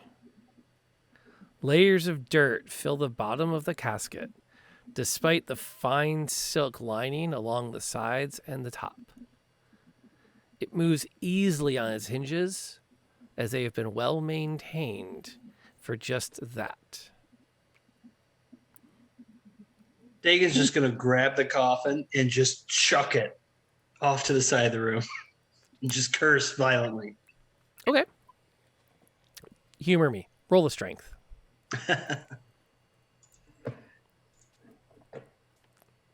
Don't fail me now, best stat. Strength save or strength check? Strength check, please. Not too shabby. Not good enough. Oh no! No, gosh, you go, and it's like it's a combination of weight and magic that connects it to the earth below it. Meanwhile, Samara's approaching one of the three, and you notice that it's a fine gold dress is the one in the alcove you're standing in front of. The statue also wears a skull mask with golden horns. Not creepy at all. Yeah. That come out the sides. And as you get closer, you notice that the statue has been painted so that the hair on the statue is a dark black. Okay. He's got weird taste. Interesting. Roll me an investigation. Okay. Yeah, I kind of want to take a closer look. So. This one was my glitter goth phase. 200 years ago, this was a very popular style. It is a incredibly well-made gown. It is ancient. And as you start to look it over, you notice that all along the bottom of it is black with dirt. The gloves, they're relatively pristine up near they're like opera gloves.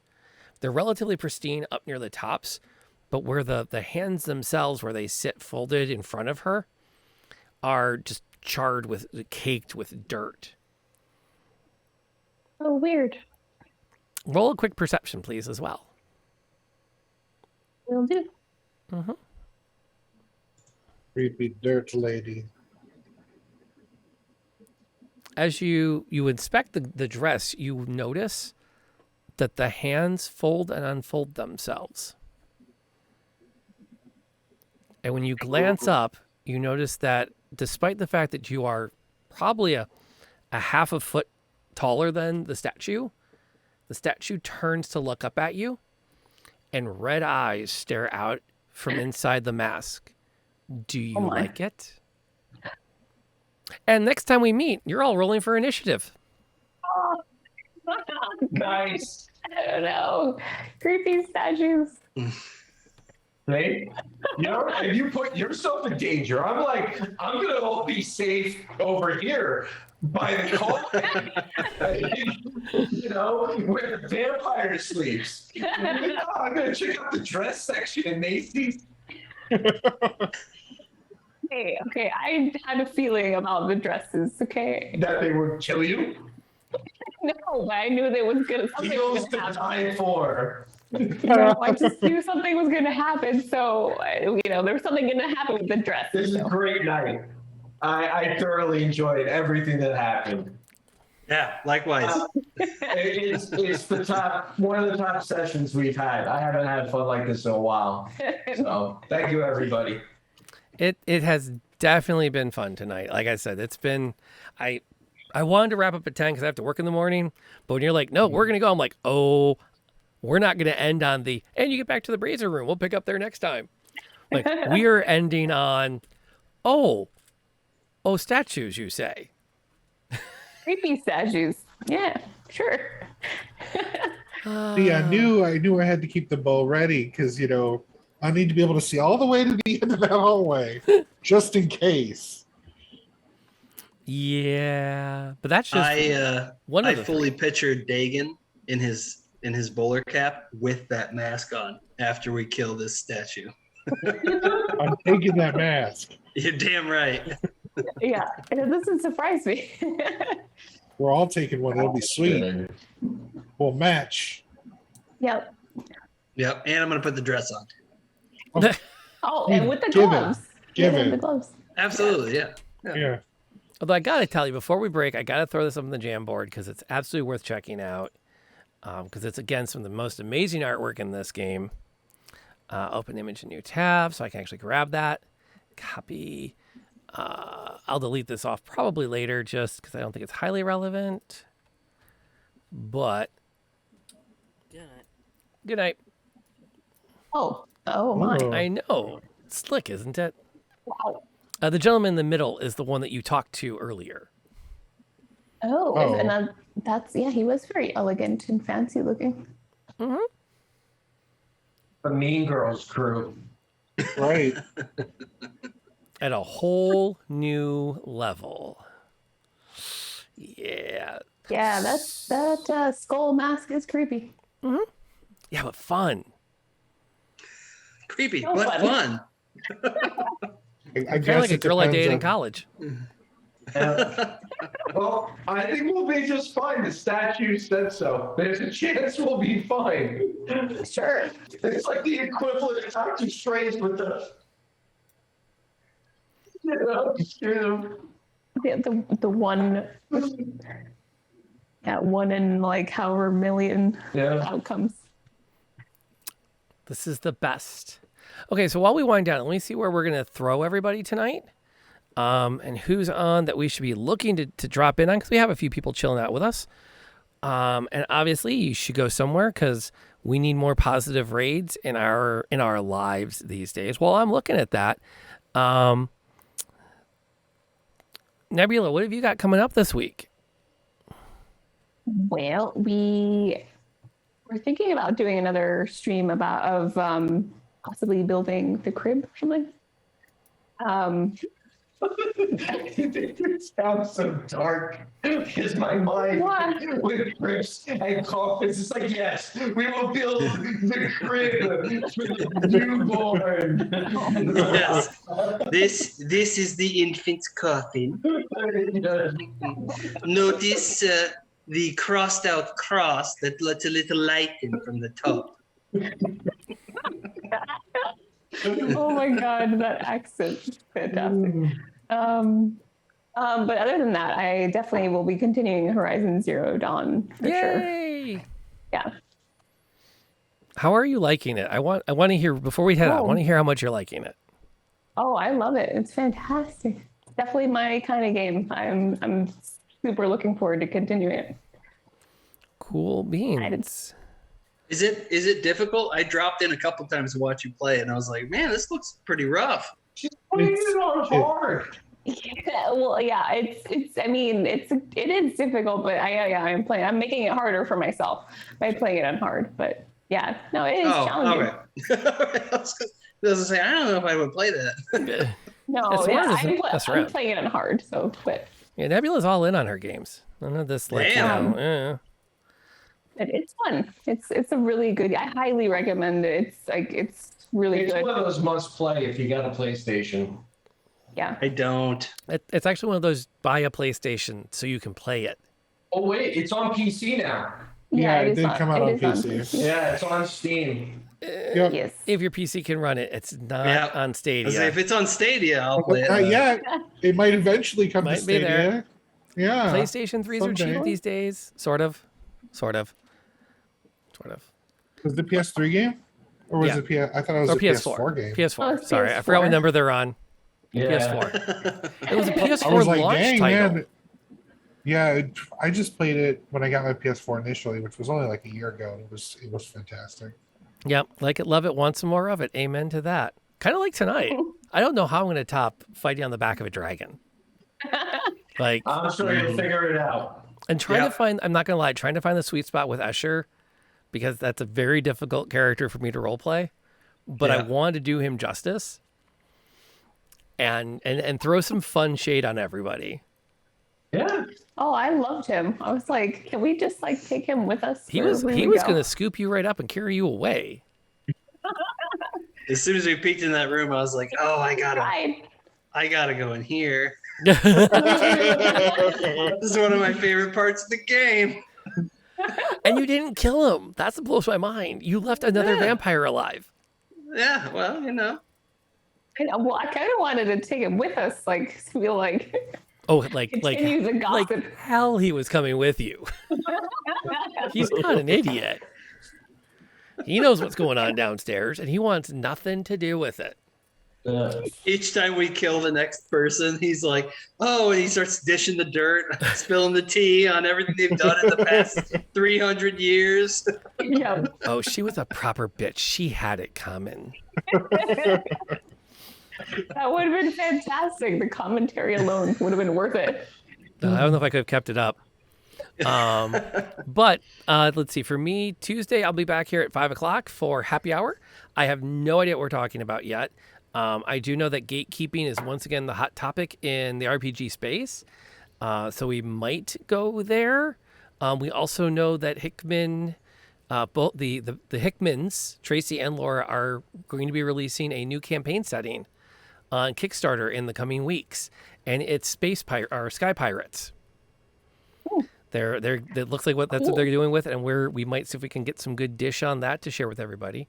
And then Wednesday is going to be the Convergence episode 0. We are far enough along with the Kickstarter that we're going to lock in our characters and start working on some backstory. I have a confirmation from the musical artist that she's going to pop in and talk about her work a little bit and some of her visions. I got in some trouble with her this weekend because I suggested that I Need a Hero by Bonnie Raitt was in my mind very heavily. And she's like, well, now I'm going to be singing that all damn day. And I said, yep, I can respect to that. I stand that. And I'm going to send you guys off to the Reluctant Hermit tonight, who is currently playing the Pathfinder Wrath of Vengeance, which looks like it might give Baldur's Gate 3 a run for its money if you can get past the insane number of options in character creation, because it's Pathfinder, so it's D&D 3.5, and they had a lot of time to write a lot of stuff for 3.5, so there is a crap ton of content there, which is just one of those that just kind of keeps it going and going and going and going. So that's our plan for that. And then I'll be back again after Wednesday. I think my next major stream is Saturday, because I'm going to be doing a Kickstarter wrap-up. So we'll kind of see what happens as we slide towards the end of that Kickstarter, which I still can't believe is 300% funded. And there's still plenty of room for anybody that wants to participate. There are lots of low-level backings just to kind of help put some money in the pot to help put on a better and better stream than the last one we had, because that's the big goal. And thank you for contributing to the challenge for Pub Night. You can do it once per day. That was the thing. That's a thing. Pub Night? What? On that note, though, we're going to see you guys. Say hey to Reluctant Hermit for us.